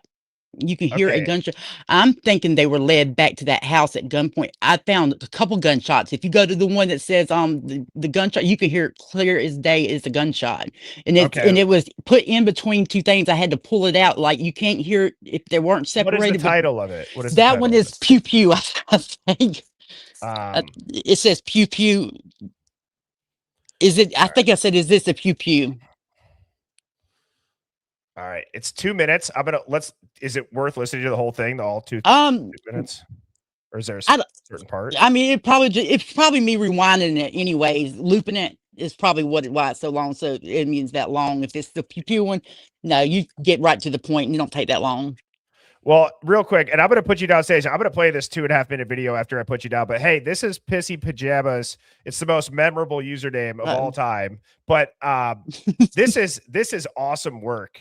I feel bad calling you pissy. What should I just call you? Oh, I love it. I I can't call you pee either for short. I mean, no, Jesus. pissy's fine. I feel bad, but if you as long like as it all ain't right. cat piss, I'm good. But Okay, like closing thoughts. What do you got for us? well, I'm just one more thing. I think my thing is Ethan, that hair in Ethan's hand. Why they labeled it debris is because it was extensions, hair extensions, and could not be tested because it wasn't human hair. That makes a lot of sense to me. Jesus, That he like Xana was fighting and they were jumping on Xana, and like he pulls like maybe was pulling somebody off of her by the hair, and he got that in his hand. And that's the only reason why, I mean, it would be labeled debris because it's not hair. I mean, and by the autopsy reports, they all wore extensions. So, I mean, 2 and 2. I mean, so you got a lot of people saying that's brilliant. And I would guess, Pissy, that between this call in right now, there's going to be a lot of people having a lot of questions. And I'm sure that you're going to be busy answering them in the comments, which is awesome. I think it's great. I mean, I'm so glad that you called in and showed me that. I will be going through your videos over the weekend. Please, because there's some on there that you can hear it take out from that screen. You can hear Ethan's name from the get right cut. I mean, both of them you can hear the 112 is excellent as well. I mean, you can hear everything going down in there. I mean, you can hear it. I mean, I couldn't tell if there's an African-American man involved. I don't know, but sometimes I hear one. And I think that's been said a handful of times, right? And just based on the tone, obviously we don't know for sure, but yeah, it's, and I think that this looks like great work. And guys, go subscribe to Pissy Pajamas. You're at 400 subscribers. Let's try to get you to 1,000 by Monday and show some appreciation for that work. I'm sure that did not, that wasn't quick to break down audio like that. My whole point was to get it to one of y'all. I feel good now that I got it to one of y'all that has a platform, because there's stuff in there that I want y'all to listen to, and you're going to find out there's some really good stuff in there. And I hope that it can help some kind of way and push something some way, because I mean, there's no way Brian did that shit. Absolutely 0%.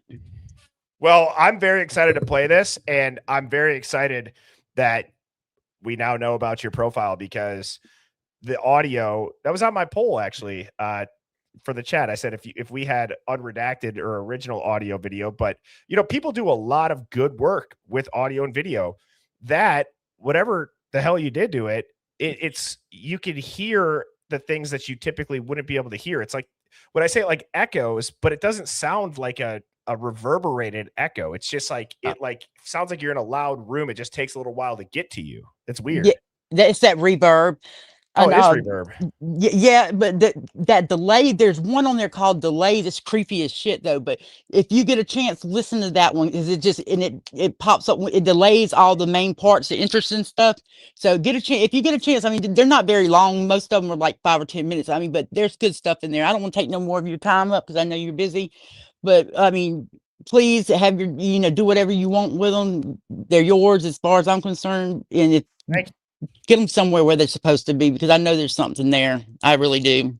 Yes. And again, thank you so much, Pissy Pajamas. You have a fantastic weekend. You as well. Thank you. Bye. Wow. I'm not going to lie. I did not expect that. And guys, again, go show some love to Pissy. That is up there in now my favorite usernames and favorite interactions. Shout out to Pissy Pajamas. I'm going to go ahead and play this video now. This is the Could This Be a Pew Pew Shot covered by a car engine. And to the people backstage, I apologize. I do want to hear this, and then I will just get right into the callers after this. So 2 minutes, 34 seconds, and we will be back on track with the call-in show. So people are saying Pissy for life.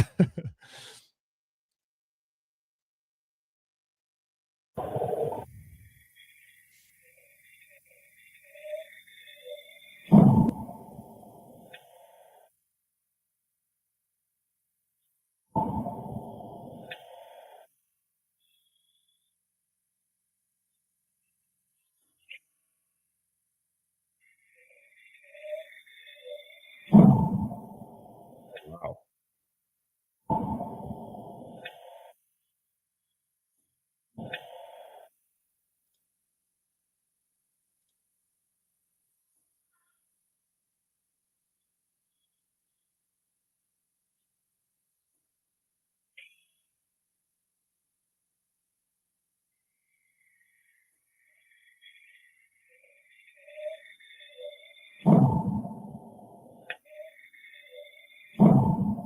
Jesus.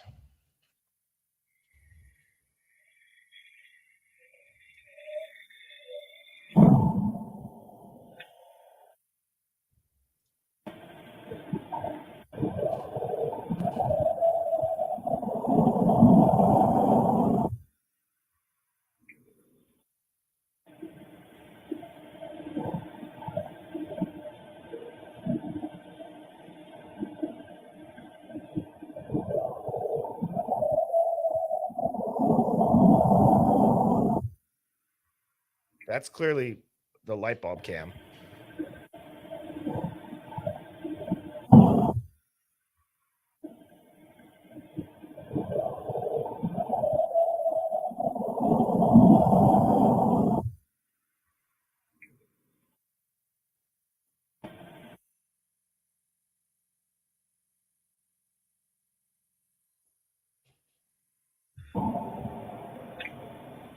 You can hear the rack almost.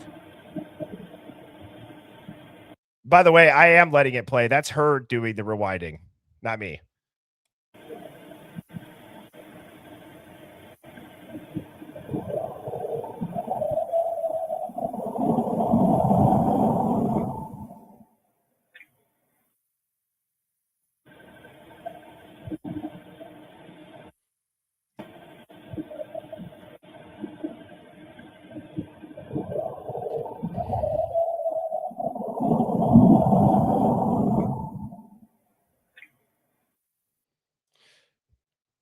So, okay.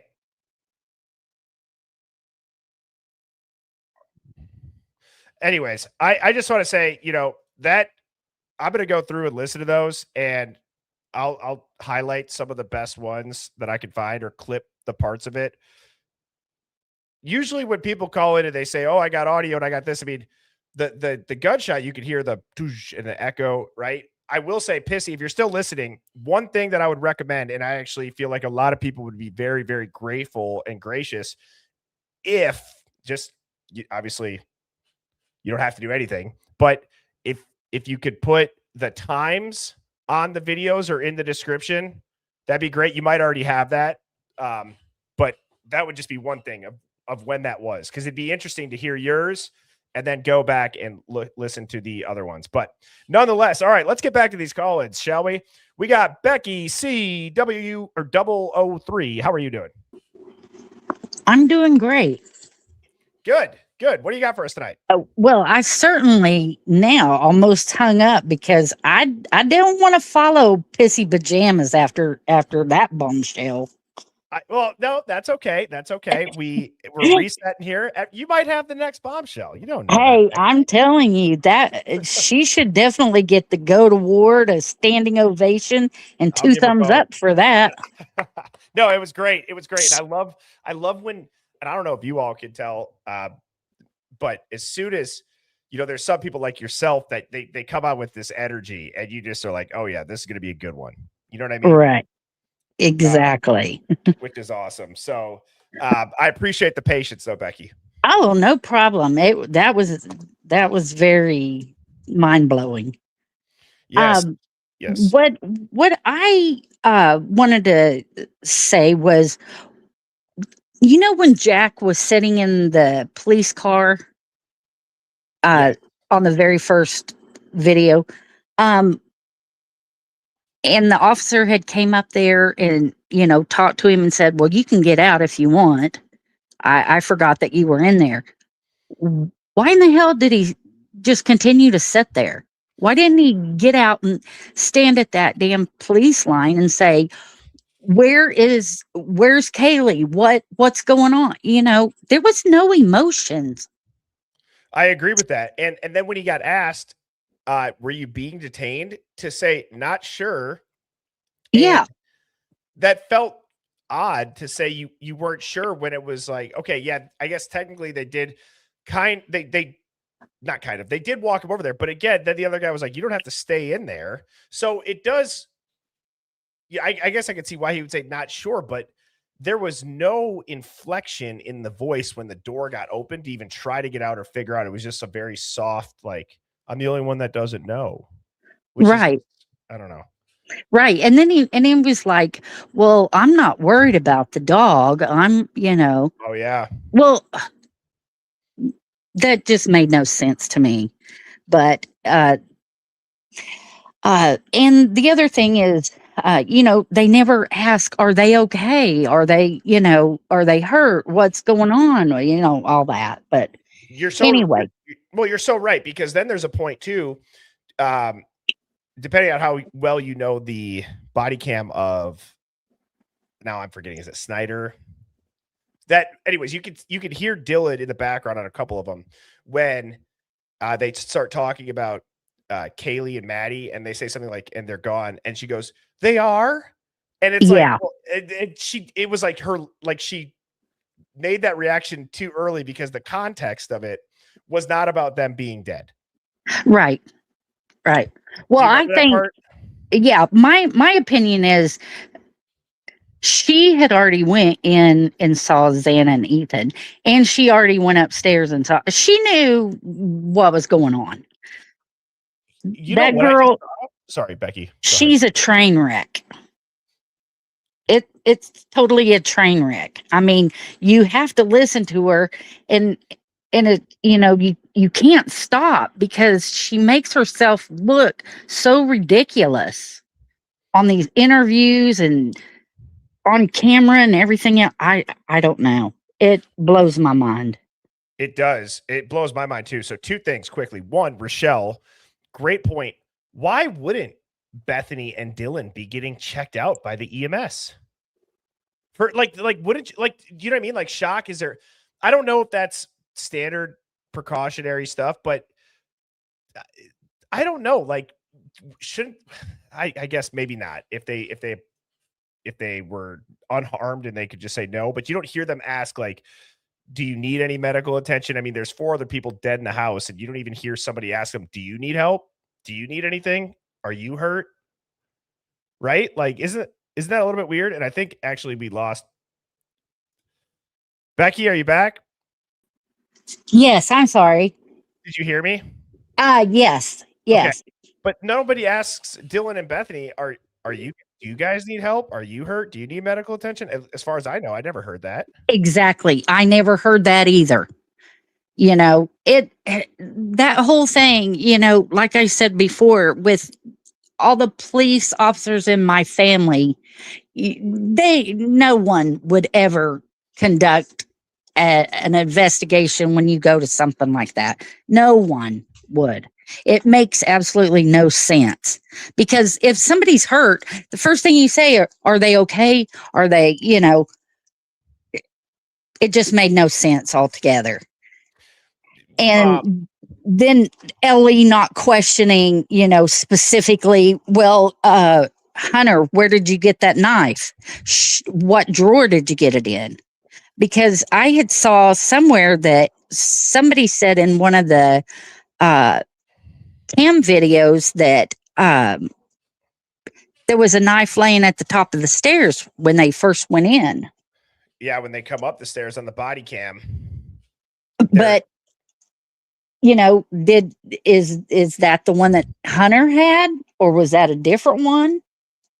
There was confusion around that, but I'm pretty sure it was the one that Hunter picked up and then got the cops back and followed the cop with a knife into a room with other bodies, which is still just wild. Right. Well, if it was laying there at the top of the stairs and he went and saw that knife, he could have went over and got it and then, checked the house. And then when the officer came, when he put it on the table and then he put his hands on top of his head, I thought, oh no, he just now realized he picked up a weapon that might have been used. You're right. You're right. And that knife, they have downplayed that. I mean, especially hindsight 2020, Monday morning armchair detectiving it, right? Instead of Monday morning quarterbacking it. If we're talking about this, it's the only knife that you see on camera that is displaced. Right. That's not even if it was supposed to be in a messy kitchen or wherever the hell he said he grabbed it from, right? I mean, it's the only knife that we see on camera that's displaced, and to just not, I don't know. It's just so weird. Right. Well, it just caught me, because everybody was saying, well, why is he standing there with his hands on his head? And it just dawned on me. I thought, well, at that time, he probably thought, oh, shit, I touched that damn knife. And now it's got my fingerprints on it. You're right. That would freak me out. Oh, yeah. Yeah. And he probably, I'm saying, just with the adrenaline and everything, he just saw the knife. So he picked it up and, went to check everything out and didn't even think about him picking up a knife that might have been used. You're right. But it's just a thought, and then, it got me that, Dylan acted like she didn't know that Ethan was in there. He had been staying there every day. Why would he not be in there? She acted like, well, I don't know. I don't get it. And I appreciate the call. I'm gonna put you backstage. We got a full backstage, Becky, but thank you for the patience. Great points. Okay, thank you. Cheers. All righty. Next up, we got Shannon. How are you doing? Hey, Brody. How are you? I'm doing great. And Hive, just so you guys know too, I did see, I do my best to equal out the audio. Like I think Shannon, you're probably more equal. There's some that for whatever reason, when I go and move the volume down, it doesn't work. So I apologize for that if it did blow your eardrums out or some guests are quiet or I'm louder. Unfortunately, it's just kind of I don't know how to fix it. So too loud? No, you're fine. You're probably normal. But I don't know about them. Well, anyways, what do you got for us tonight?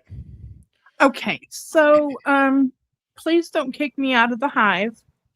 Okay. But I've been kind of going back and forth with myself about Jack D. With Kaylee having the J on her head, her temple, or wherever it was, and the phone calls back and forth, or to Jack, and then somebody calling from Jack's phone. Everybody that was with him said that Jack was drunk. Touche. So, I'm thinking that they wanted to get Jack over there. Maybe to do like a murder, A murder what? The word that we're not allowed to say. Oh, a murder self-deleting. Right. Exactly. I see. Okay. So go ahead. No, well, we're not going to kick you out of the Hive as long as you're like, seriously, when I say that, as long as you just be careful with those words. I didn't understand what you were trying to say there, but now I get it. So Jack's being drunk. They called him over for something. So talk me through that process again. Right. So I'm thinking that they tried to call him from Kaylee and Maddie's phone, and then somebody that was at his house tried calling them back. Oh, I see. For the 17 minutes. I mean, what do you think? Could that be possible? He just, I don't know. The whole him sitting in that car and not wanting to get out, he looked like he was in shock. Worse than Dylan. Yeah, that you bring that up about the back of the car, the shock phase, if that's what you want to call it. I have said that Jack seems to know that something happened. Like, I believe that Jack already knows they're dead. I 100% think that, but I think that Jack might lack. It's open for debate. Obviously, he could be lacking the intricate details of like how they were killed, when, what, but he might already know they're dead. That could explain it too, where he's like, I'm the only one that doesn't know what happened. Or it could just be he's not reacting because adrenal fatigue because he was there. Who knows? But I'm trying to think through both sides of that behavior. As far as the 17-minute phone call goes, I can't even process it because I can't get past the point of, in general, broken police saying that Jack called Kaylee, then it was Kaylee called Jack, and then it was answered and it was picked up as we hear. So I don't even know how to address that because it's clearly just wrong, or they've lied to the point where I'm now confused. You know what I'm saying? Right. No, I get it. I completely understand. I feel like, I don't know, something is not just right with them. With the whole J on her head, that could have, be pointing to him. Right. Well, that's why I was like, would he do that? That would be crazy. It'd be the stupidest thing you could do. Right. I mean, right. So, but no, I don't know what to make of it. I don't know what to make of it, but I appreciate the call, Shannon. I hope you have a fantastic Friday. You also have a great weekend. Cheers. All right. Next up, we got Kelly. Kelly, how are you doing? I'm doing good. How are you? I'm doing awesome. What do you got for us? Okay, so I did a bunch of gematria stuff about the case. And I don't know if you're interested in hearing it or if it's a dangerous subject. Well, no, let's hear it. Okay, so 1122 is coded in it all over the place. I remember it was like the day after it happened and it was on the news, and like my spidey senses kind of went off because they kept saying 1122 King Road, which is very like, I don't know, it's like the whole Masonic thing where they're doing the master numbers because 11 and 22. So wait, hang on. Let me stop you. I want you to know too, Kelly, there are a lot of people in here that have said that. So don't be like intimidated to say this. Like, you can say this, and I have looked into the gematria stuff. I've looked into the numerology stuff, the ritual stuff. Like, we're going to be able to wrap our heads around it. And the people that don't know, they can look it up. But yeah, just talk openly, talk freely. Okay, so obviously November 2022, November is 11/22. You have 1/1 for the two surviving roommates. Then you have 2/2 for the people who were killed together. So Ethan and Xana, Kaylee and Madison. English gematria. So okay, for people who aren't really familiar with gematria, there's basically a bunch of different systems of it. And so in a really simple version, A equals 1, B equals 2, C equals 3, Z equals 26. But there's a bunch of different systems. So there's English, Jewish, simple, there's probably like 10 or 12 different ones you could do. Anyway, so in English gematria, that system, this one actually kind of freaked me out when I looked it up. So, what was the thing that she kept saying about the suspect? Bushy eyebrows, and English gematria that equals 1122. Holy hell. Hey, let me pull this calculator back up. It was kind of glitching out. Which calculator do you use? There's a lot. There's one that's actually like super pro-Israel and scary, but it's like Gematria X. That one's really good. Gematria they X. have, or it's like, I don't know what it is. It's like it's something like that. It's like one of the first ones that comes up. Yeah. Okay, here we go. So, but it gives you three different systems. It gives you Jewish, English, and simple.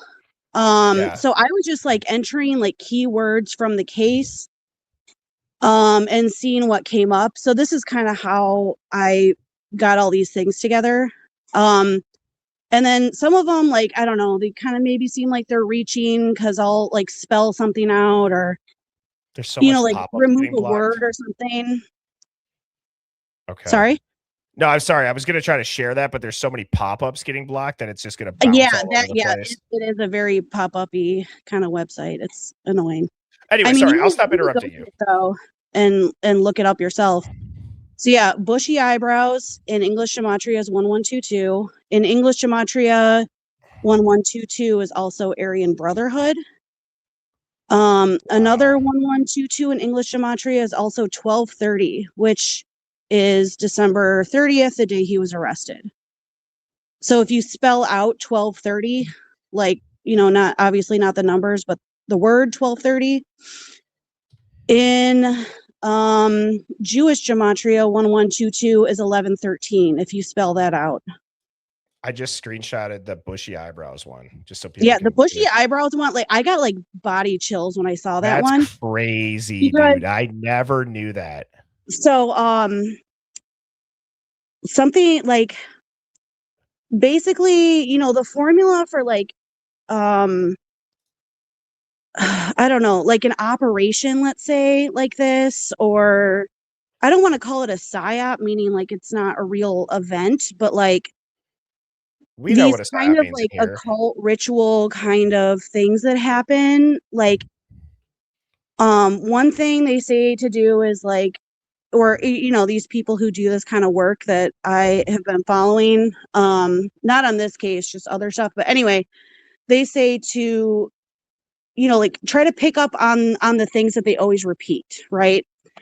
And so I know like 1122 King, like everybody knows that, everybody knew it, but let's say it happened at like 294 Main Street, like no one's going to keep saying that. It's like, but they keep beating into your head, it's 1122 King. Yes. And then the other thing that kept getting beaten into your head was the bushy eyebrows. And then, yeah, the bushy eyebrow thing, though, it's like there's so many people with bushy eyebrows, or like his aren't overly bushy, like they're regular bushy. Just seemed kind of ridiculous to me. Have you ever done Gideon? Sorry? Have you ever done Gideon? I just looked that one up. That one's not. No, I mean, yeah, like I encourage people to like type in phrases and see what you come up with. So what other ones have you gotten? I'll screenshot them okay, and share them. so there's in English gematria, well, a lot of 222s keep coming up also. So Idaho 4 or just Idaho equals 222 in English. In simple gematria 222, you get, if you type in Ethan Zana Kaylee Madison, that equals 222 in simple. So on Brian's birthday is November 21st, which is 1121, and on his license that they posted, the expiration date was 1122. That kind of freaked me out too. And then I was trying to like, okay, why do they do it on 1113 and not 1122 or something? But if you add up 1113 and then 20 plus 22, that equals 66, which is another master number. Yeah. And then, okay, this one, okay, another thing you can do, there's websites for this where you can do like date calculators. So like, if you want to know, like, how old was I when I got married, like how many days or whatever. Yeah, you can do like from different event dates. So from the murders to when the house was demolished was 1 year, 1 month, 2 weeks, and 2 days. Are you going off the 13th or the 12th technically for that? Yeah, it might have been the 12th. Okay. That's fine. I was just making sure that I'm doing it exactly how you're doing it. And then, well, my last one that I have that's like, I don't know. And this I have to credit somebody called Serbian Gematria, I think on X. Because I was trying to see like if other people had gotten hits or whatever. So this person did this, and in Gematria, like 0 equals nothing. So, like if they say 110, it's basically 11. So anyway, Brian was sentenced when he was 1,100 or 11,202 days old. So it's 11202. Oh my. See, I can geek out about this stuff. I know that there's probably some people in here that are like, what is this person talking about? But I'm sure there are. And I say that kindly. But I appreciate it because the numerology thing and the gematria thing. Yeah. So since I was a kid, like I kind of been obsessed with numbers and like, I don't know, I always do like weird math problems in my head. So it kind of comes naturally. And then the the gematria thing just kind of became like a weird, side hobby for me. But yeah, I don't know. Like I said, the day after it happened, and they kept saying the 1122 king, and it was like, there's something not right about this. And that's why I started following the case, because I was like, there's something fucked up here. Yeah. And do you put a space in when you do it or no? It doesn't matter. Oh, okay. I didn't know that did. A space for what? Just Actually, like between the address, like 1122 space king. Well, so the numbers aren't calculated as anything in gematria. Gematria is only doing letters. So if you do like Idaho 4 and Idaho, both are 222 in English because it's not counting the 4. Oh yeah. Yeah, I see. It is weird. I typed in though 1122 king, and a name that pops up first with number 66 is Emma. Yeah. Oh, okay. Yeah. That's the other reason why I like that Gematria X website, is because, like, for example, you can type in your name and you can see what other things equal your name number or whatever, or, anything. So once you come up with a 1122, you can keep scrolling and see what equals that. That's actually how I got the 1230 thing and the 1113. Like spelled out, was because I was just scrolling through the list trying to see if anything else kind of matched. Yeah, you just opened up a rabbit hole for me this weekend if I'm bored. This is now I have not been on a gematria calculator in a very long time. Yeah, and there's the simple ones too that I also like to work with, but I don't know, that's sometimes just easier to do by hand. Like none of the websites are that great for like all of the systems, but I don't know. I think a lot of them. Sorry, go ahead. Oh, I don't know. I was just. Oh, I think it's a little delayed in my ears too, by the way. So, what were you saying though? I don't know. Basically, that there's so many different systems of it that it's hard to keep it all kind of straight in my head, I guess. So I actually started like a weird document thing with all these things. That's Because awesome. there's another thread that I'm trying to also pull that I got from this the Serbian gematria guy.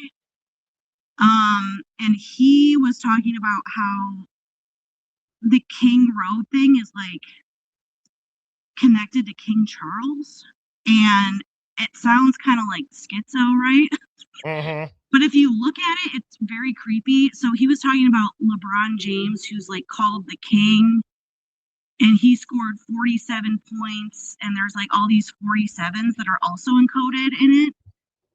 Oh wow. I don't know.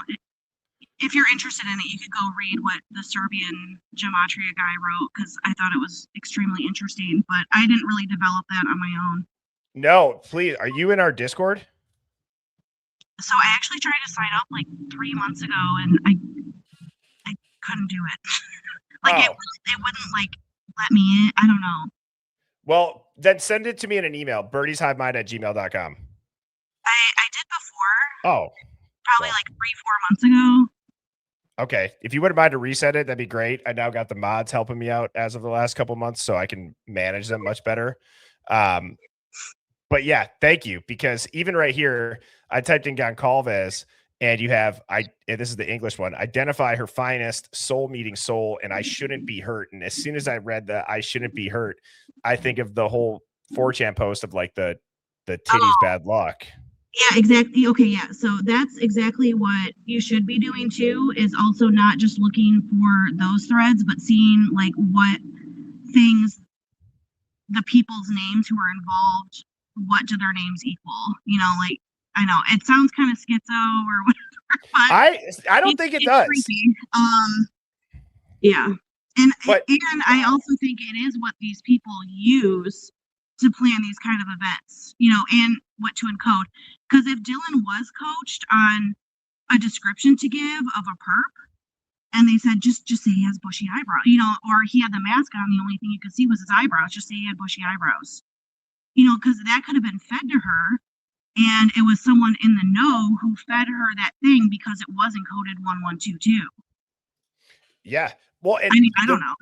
Well, look, to me, that's how my brain goes to the same places, dude. So you're totally in, you know, you're surrounded by somebody that can think that same way. So I appreciate the call and thank you so much. Please resend me that. And I've seen a lot of comments of people that were tripping out on this and they were saying, wow, you know, either they never heard of it or they're like, somebody's like, I got a lot to look into now this weekend. So thank you for bringing this up, Kelly. I hope you have a great weekend. Yeah, thank you. Cheers. I thought that was funny how she was like, it might be controversial. And I just had to be like, hey, just let it rip. You know, if you're going to call in, let's hear what you got to say. Next up, and thank you, Kelly, for bringing that up. That's crazy. We got Holly Hot Mess. How are you doing? Can you hear me? Loud and clear. Okay, so I don't have any like bombshell things. I'm the one that asked you about the gem paintings, and I sent you an email. I hope you got it. The what cleaning? Sorry, it was a little quiet. Can you hold the phone a little closer? I was the one that sent you the message about the art to send you. Oh, yeah. I'll check that right after this. Yeah, Once it's totally the PO cool. set up. I'd like to see your opinion on that. No, I don't have anything, but I've been following this case since it started, and my brother has too, and I want him to get in and call because he has some really cool things that I can't think of at the top of my head. But I got a hypothetical question. All right, let's hear it. And we did get the email, by the way. Thank you, Don. Oh, awesome. Yeah, go ahead and look at some of those. I sent some examples Hell of yeah. stuff I've done. Thank you.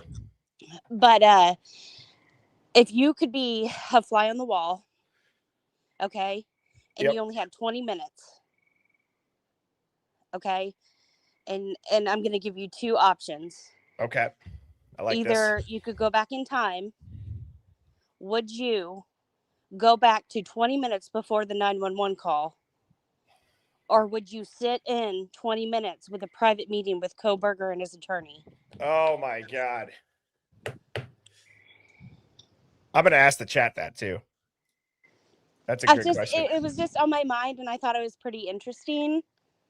Like, because I think both of those scenarios, like, if you could honestly listen in on that, like what happened before, man, it'd be wild. I'm going to type this into the chat. 20 min. So before I answer, how would you answer it?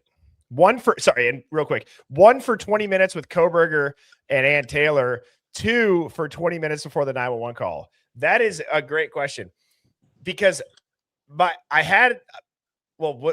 would you answer it?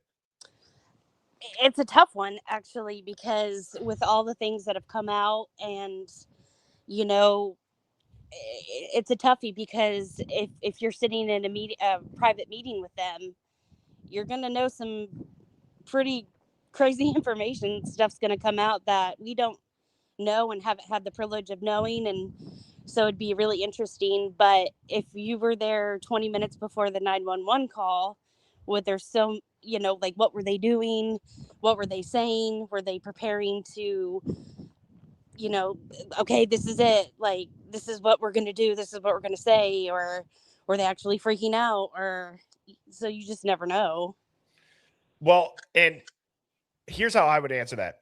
I'm picking before the 911 call because I know exactly what I'm going to get. If I'd be so pissed if I picked 20 minutes in a random meeting with Brian Koberger and Ann Taylor and they sat in silence. It seems like Koberger's got a pattern of not saying anything. So to be safe, I would pick the 911 call. However, there is the chance that you could stumble into like an absolute bombshell nugget with Koberger and Ann, but I'm thinking that before the 911 call could lend a lot of insight.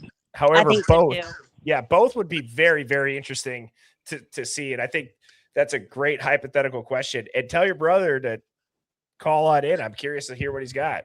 Oh, for sure will do. Thank you so much. Yes, you have a great weekend. Thank you. You too. Bye-bye. All right, Hive.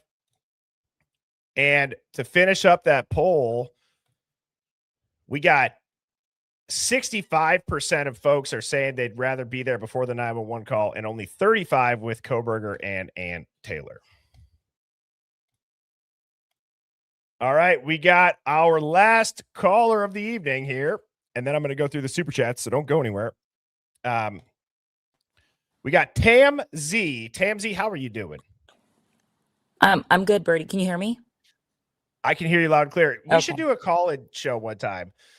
And I'm not knocking anybody that says this because I get you don't know if you're able to be heard. I should take a shot every time that somebody asks me that. By the end of this, I bet I'd fall out of this chair. That would be a fun drinking game for everybody, don't you think? Well, we'd all lose. Yeah, we would lose. Wait. Anyways, what do you got for us this evening? So I don't know if your listeners or the Hive has ever heard of or have seen the Demetrius and Emma Bailey body cam footages. And Chris O, Caden's best friend or friend, whoever he was, that picked him up from the ER that morning. There's a lot of good information in there. He talks about the Snapchat, which kind of my light bulbs went on. So he talks about the Snapchat with the cops, and they ask him, how do you guys communicate? How do the drug dealers communicate? And he talks about Snapchat. So that was really interesting. And then when Pissy Pajamas said something about the African American, there's actually audio of Demetrius speaking. So I don't know if we can if somebody can match the voices or kind of see if that's the same person in the background, because it sounds like Demetrius is really involved. And I think both of them had a lot of involvement in this. What's his name? Ethan's overdose. Because kind of looking at it backwards, because I know Caden happened after Ethan. So when you look at how Caden died, he was his Coke was laced with fentanyl. Yep. And now I'm thinking back, I'm like, what if that emergency is what happened at the house and all the frat guys were there, trying to cover up stuff, and maybe Demetrius was there, Emma was there, because I mean, when you see the video of Emma and Demetrius, they're Demetrius is a hothead. Where can I pull that up quick? You can find that on Bronx Tales page. That's right. Those videos are real good. And when you look at the interrogation those cops did in Centralia, that's how Moscow should have done their oh yeah. The whole investigation. They were really good. The guy, he was silence at first, and then he started, name dropping, because they were really pushing him. But I think those two really, really have a lot of involvement in this whole thing. And I think what happened was Ethan went first, and I think he overdosed, and then I think everything else happened. I think it was two different parallel things happening at once. But definitely Ethan, I think he had some type of as you said, a medical emergency or something that they were trying to cover up, for sure. And do you think that, so then with that being said, that the escalation, the panicked fear, turned into violence type of thing? Or how would I think there were two different things happening at once. I think Kaylee was a separate thing, and then Ethan, coincidentally, I don't know if he overdosed or if it was on purpose, maybe, because I've heard a lot of people say that he was given stuff on purpose, maybe to take him down so he doesn't, fight, or that he's impaired. So I think that there's two parallel things happening. And then he may have been in the house, maybe he woke up, I don't know, and they killed him there. I don't think he was supposed to be there per se, just Ethan. I think the girls, yes, but not Ethan. That totally lends and sheds light then on. I just don't see a female taking Ethan and three girls or a group of females easily, at all, actually.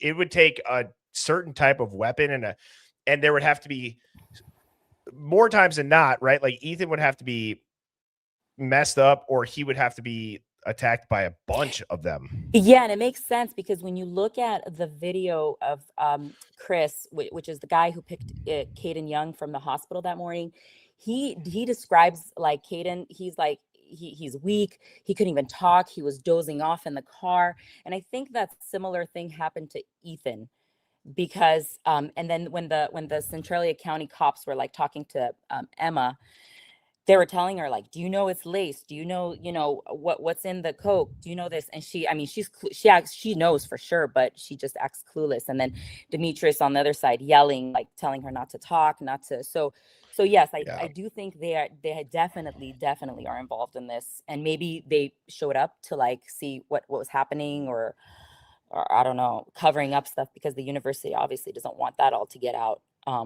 So well, I it don't know, wouldn't be a good. No, that's okay. It wouldn't be a stretch to, if you picked up from them, to text them and be like, yo, what the hell was in this? Like you know what I mean? Like, and then for them to show up after getting that text, maybe. I don't think that's a stretch. I mean, they're really involved. It sounds like Demetrius, I mean, is involved with all the frat guys. I had read something like he's like a DJ or something. So he's really in with the sororities. So I think he really is involved in that whole frat life. I agree with that. WSU Kim too said that when they were there, Demetrius was DJing. So there's some, I don't think that's inaccurate at all. Any closing thoughts for us? I really appreciate what you guys do. I mean, these kids really need justice because obviously, like I was saying before, like, they left so many golden clues for people to like find out, and easily, I mean, a hair. Right. And these people are like covering it up, but like there's no tomorrow, and we're like shouting at the top of our lungs like, hey, do this. Like I just don't get, like, why aren't they doing something? I don't know why they aren't either. And Tamsy, I appreciate the call. And Hive, Tamsy, I hope you have a fantastic weekend. Thank you so much for being patient backstage. Yes, you have a good one. Thank you. Thank you. Now, Hive, I'm going to go. Don't go anywhere. I'm going to go fill my water up, actually, real life. My dog might be on the roof. I'm going to try to be back in a minute. Don't go anywhere because there's some super chats here that I got one pulled up now about the whole Dylan with the golf club at 250. They gave me a timestamp. I did not have time to look into that from last night, so I'm curious about this one. And there's a handful of other ones that I'll have my screen shared for. So don't go anywhere. Take a snack break. Go get your dog off the roof. Give me 1 minute.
You guys have you guys have no idea how much I just debated doing high knees into the camera again.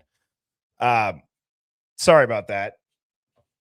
But I got a Dr. Pepper creamy coconut zero sugar. So cheers to everybody in here. Let's now get through these super chats here. This is interesting because I've not looked at this. Where did this go? So Girls Soul 111. Let's check this out. So Girl Soul said, I decided to look for DM with the golf club at 250, but before that, the camera catches the flash of light at 248.38. So thank you, Girl Soul, for looking this up. I'll let this play from 248.30 to like 250 and some change, and we'll see if we see anything. I'll just kind of be quiet. And I've never even thought to look for Dylan with a golf club. This is crazy.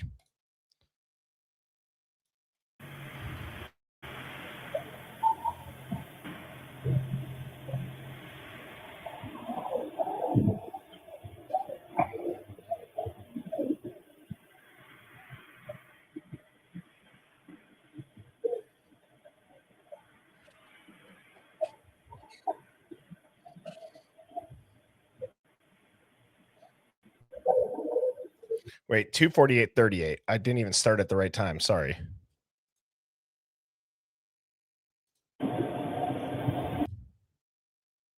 Come on.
Yeah, that's so weird. I don't know if that's somebody like walking in front of a headlight or what that is, but that flash has always been so strange to me.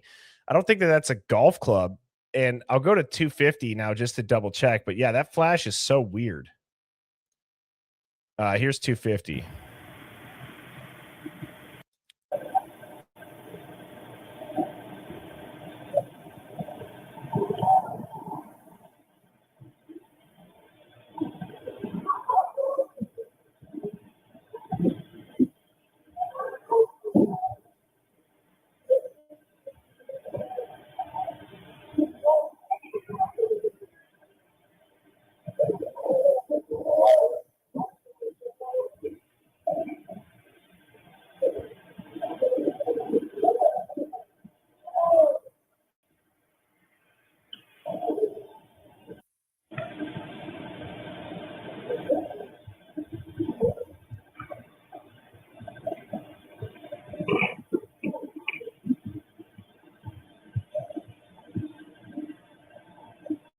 I don't know if that person originally meant,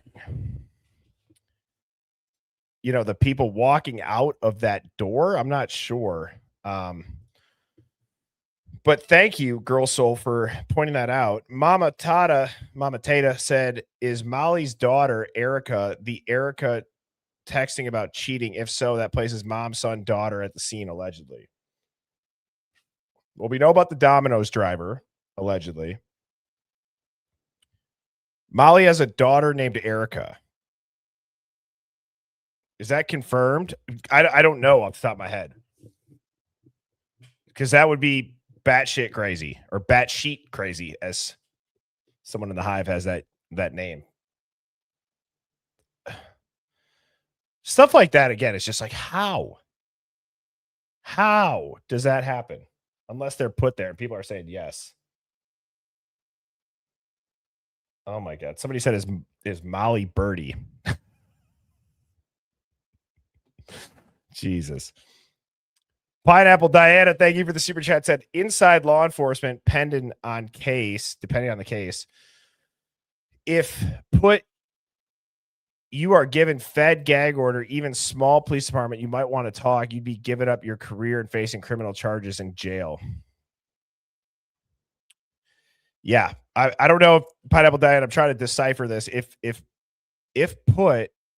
you are given fed gag order, even small police department, you might want to talk. You'd be giving up your career and facing criminal charges. Are you referring to the police themselves that they should speak up now? I'm sorry if I don't understand that. Lucid Dreaming and Shock Face. The usernames are crazy. We need everyone's phone data is how you answered the beginning of the stream's poll. The phone data, guys, there's a reason they're not showing us that. They can't show us that. They can't show us that at all. It would destroy everything that they've been working to cover up the last few years. Girl Soul said, okay, I've seen two people come out of the house through a door by the parked car at 2:50 a.m. They seem to be running from something to me. Yeah, it's weird because it goes flash, it goes. So the car arrives, there's a flash, then you see the two people scurry out. One has a backpack. Yeah, it is strange. I don't know what to make of that, though, because it's like, is that house that's in view, do we just pay so much attention to it because it's like the only thing that we could see movement on, or is there something nefarious going on there? I know a lot of people have said, is that the gunshot, or is that a gunshot, potentially that flash? I don't know. I wish I had a better answer, guys. I don't know. I've stared at that for a long time, too. I don't know what to make of that. I've seen compelling arguments for the bang and the flash, and I wouldn't count anything out, but I don't know. Hoffy mastered this comment I saw earlier. It said, did Dylan get caught with Murphy inappropriately? Hoffy. I already read Goodrins. Thank you again, Goodrin. Goodrin followed up again saying Brian Koberger did not know them. Jack DeCour or Jack D knew them, meaning Kaylee and Maddie, well, and posed them like this.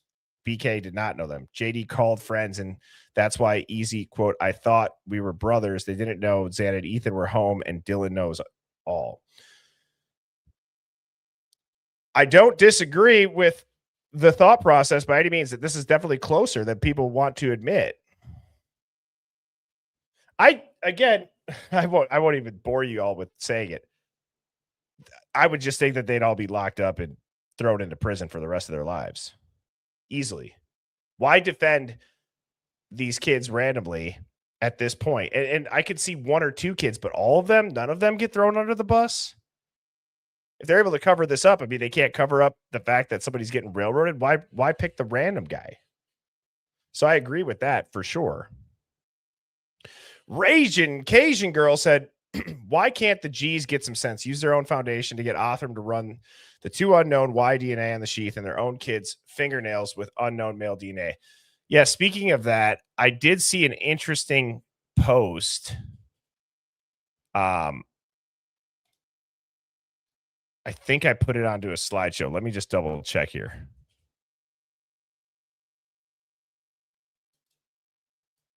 One second. I felt like I uploaded it. Maybe not. There was a Facebook post about the autopsy reports, and people are using AI, and that everybody needs to just stop showing it. But yeah, I don't get that. And to the foundation thing, the response to it, I showed it on the stream last night with Sammy T Mafia. They told somebody to go F off. I don't know why you would have to respond that way. It's not going well, in my opinion, with the approach that's being taken. Not that what I say matters, guys. I mean, seriously, they can make their own decisions about it, and they're entitled to. I just don't think that it's helping anything, and I think that it's rather obvious. Yeah, somebody said they're crashing out. Maybe lean into it and just see what people are saying instead of just shutting it down right away, or tell people the truth so that they stop. Pineapple Diana said, I associate the J shape with the 17-minute phone call. I think someone wanted to make Jack watch and pay for something. Definitely way more of a story. Just my opinion. Yeah, the J thing again, it's just such a crazy coincidence. Such a crazy coincidence. And that in itself, the fact that it's a J shaped is mind-blowing. It's mind-blowing. Goodrin, again, Jesus. Thank you so much for the super chats this evening.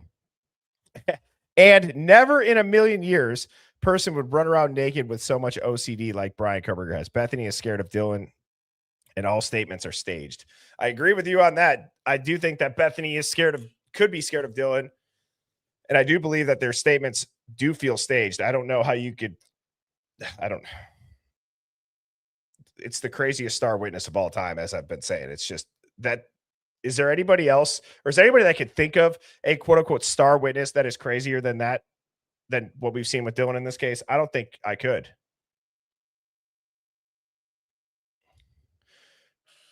Radine, thank you for being a member for 2 months. Said, hello, sent a video via email. Can't figure out Discord. Can you check it out? Very interesting, or might be good for tomorrow.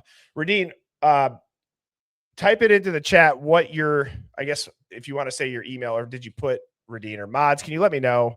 Was that tonight? Did you send me that? Or if you're in the Hive Plus tomorrow, obviously, let me know and I can search the title. That's what the Hive Plus War Rooms are for. We can pull up anything and everything. Sad girl.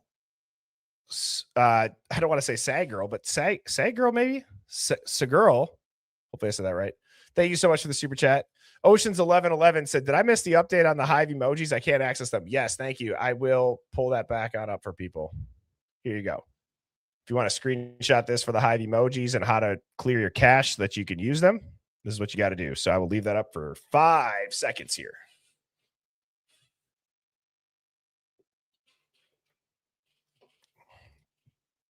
And Segirl said, have I watched Jay and Bree? He's reconstructed through an AI something device all the victims' wounds, and Xana had an A on her forehead. Yes. I actually did see Pob's video today, and I know that Bronx Tales put together some Canva AI recreations of the autopsies as well. So I've looked through them. It's a lot to go through. I guess I don't really know, like the autopsies, they just, from a standpoint of like Brian Koberger being proven that he didn't do it, they only solidify that in my head. There's no way this guy did this. And I heard Lana today when I was driving, I was listening to her live, and she had said, she's like, cool. Okay. Even if Brian Koberger did do it, there's other people. Get those people. And some folks can't even wrap their head around that. I thought that was a good point. Hoffy Master said, thank you, everyone. Questions are necessary for this case of corruption. Yes, they are, Hoffy. Thank you so much for the super chat. I agree with that. Jules from Australia said, did anyone notice the hair extensions on the girl who walked out of 1112 with the shower curtain? Her hair was longer when she's standing on the porch behind the officer. Man, pissy pajamas just blew the lid off that, at least in my mind, with saying that, did they not test the hair in Ethan's hand because they were extensions? Or did they find out that they were extensions and then they didn't, they couldn't come out and say that, so they just labeled it debris? I thought that was a phenomenal point. But I did not notice that her hair looked longer. No. Juliet AF said everyone at the scene showed emotion, but it was fear of getting in trouble for something. They were exuding it like kids called to the principal's office. Body language is so telling. We have to get a body language expert in here. We have to. I've been saying that for such a long time, and it hasn't happened yet. We need to make that happen. Lucid Dreaming and Shockface says, what's everyone's thoughts on Dylan thinking that JS was the one who did it? Also, thanks for all you do, Birdie. The call-ins are awesome. Always great callers. Much love to the Hive. I agree. The calls tonight were freaking awesome. They were awesome. I don't think we had any bad audio either. What are my thoughts on Dylan thinking that JS was the one who did it? I don't know, because part of me thinks that's such a crazy thing to say, given how all of our other the grand jury stuff went, that part kind of makes sense. You know what I mean? That part kind of makes sense but it's like the only thing that she said that has made sense. Like, I don't think that that's a far stretch. That seems like a natural thing to bring up somebody that you think might be, might be sketchy. It's like almost one of the only things that I've heard.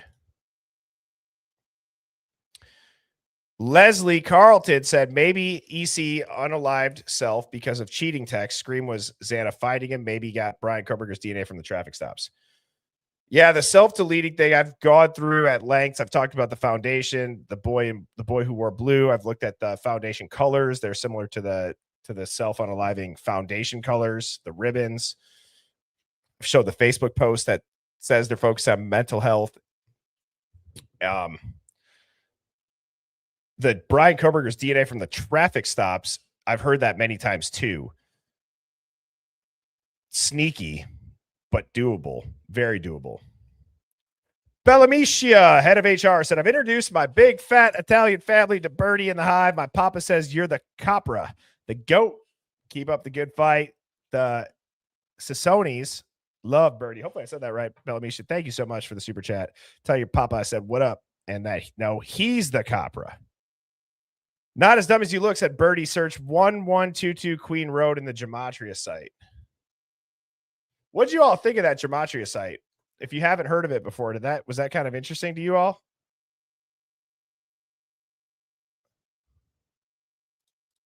All right, I don't know if I'll be able to share my screen for this because it pops, but I'll type it or it jumps all around. 1122 Queen Road.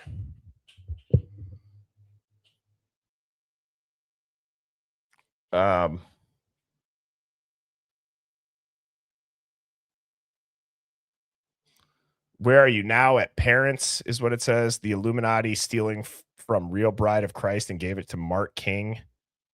Smoking weed every day pops up. Wish you were here. I might be missing something. I'm sorry, not as dumb as you look. I might be as dumb as I look for that one. JJ, what up? What up? Just so everybody knows, State of the Deep will be in the Hive on the 17th, I believe is the date that we chose. It's a Wednesday. Yes, Wednesday the 17th. JJ will be here in the Hive, which is going to be a great conversation. Always awesome conversations with JJ. Welcome, Hannah and Lacerna and Angel Heart. Thank you so much for gifting out 10 of the Hive Plus memberships. I'll see you all tomorrow in the War Room, hopefully.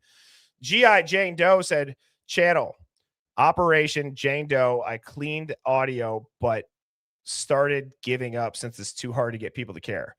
Well, we'll care. So your channel is Operation Jane Doe? Or channel, Operation Jane Doe.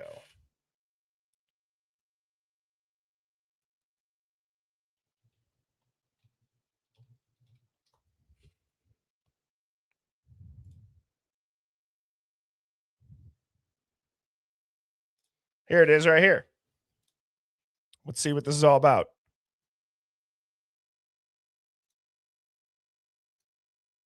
There's the channel.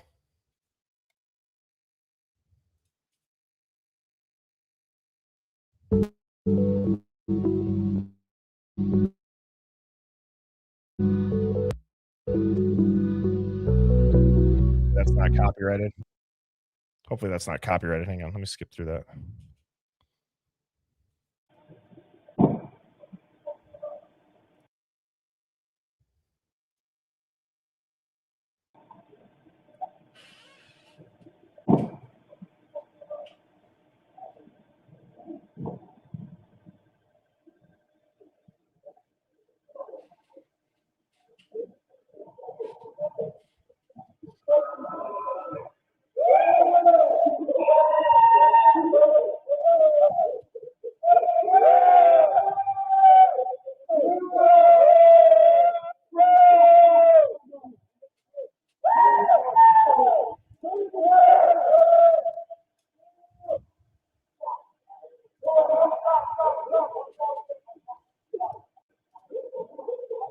Oh my God.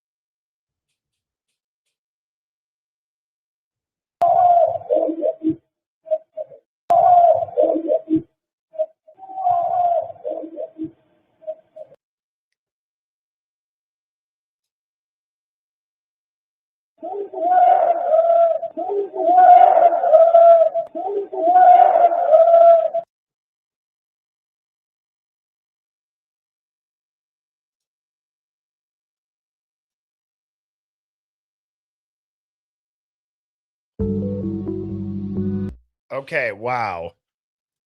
Back to back, I guess 2 people tonight have had some of the cleanest and clearest audio that I've heard. This is Operation Jane Doe. Wow, only 5 subscribers. Now you got 6. This is the video. Great job. And thank you for the super chat, but also just phenomenal job on that.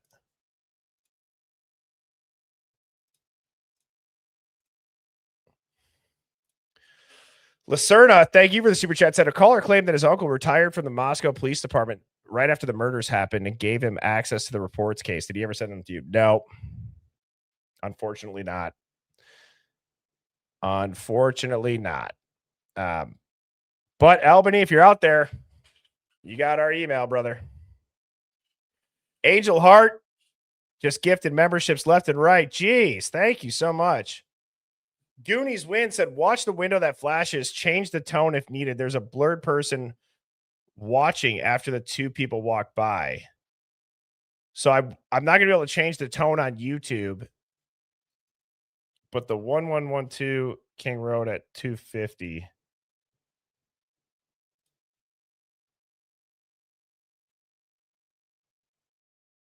Where is it?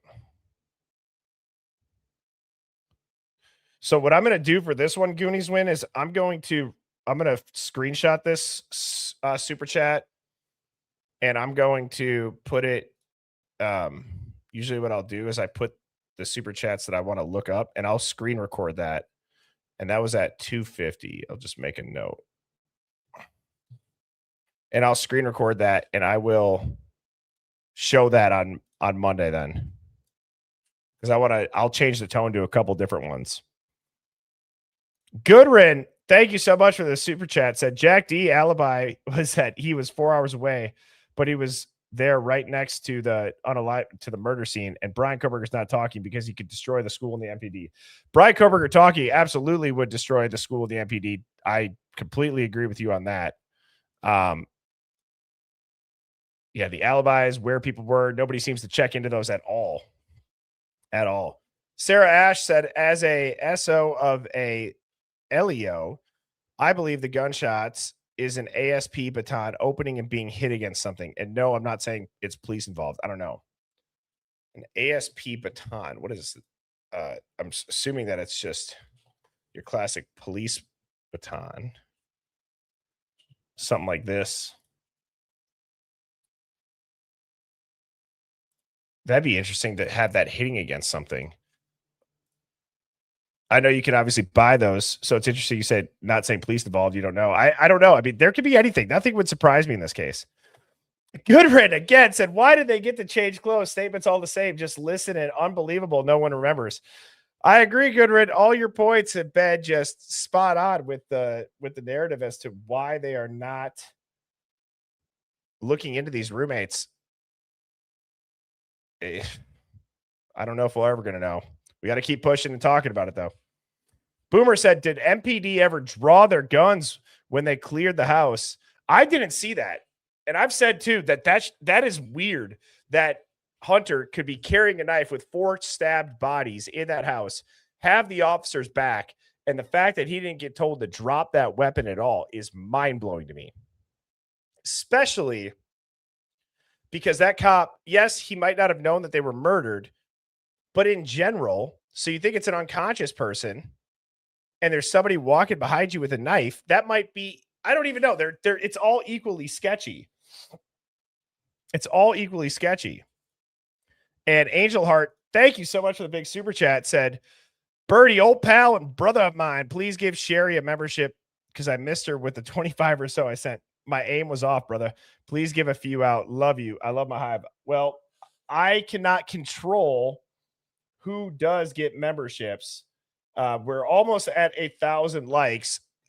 I would guess that we will get to 1,000 likes here. And so I will gift out 5 Hive Plus memberships if we get to 1,000 likes. It's always fun to do that. And let me just go ahead and get this pulled up and ready to go. And maybe Sherry will get one. And then tomorrow I will be giving away some merch in the Hive Plus live as well. So if you are a part of Hive Plus, make sure you're in there. You got to be in the chat live and claim it. Whoops. All right, here we go. Are we at 1,000 yet? I see 962 on my end. This is a long call-in stream. Holy hell, it's almost 3 hours. That's okay. It's Friday night. No rules. No bedtime. Blue-Eyed Candy, thank you so much for gifting the 5 Hive Plus memberships.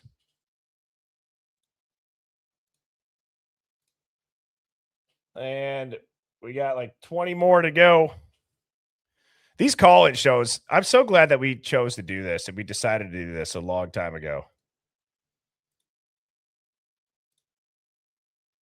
I know that these are a little bit longer, and like I said, I try to stick to about 90 minutes during the weeknights, but on Fridays or Saturdays, you know, I think it's important to make sure that we get to everybody backstage, and I want to hear what everybody says. So yeah, they're a little bit longer,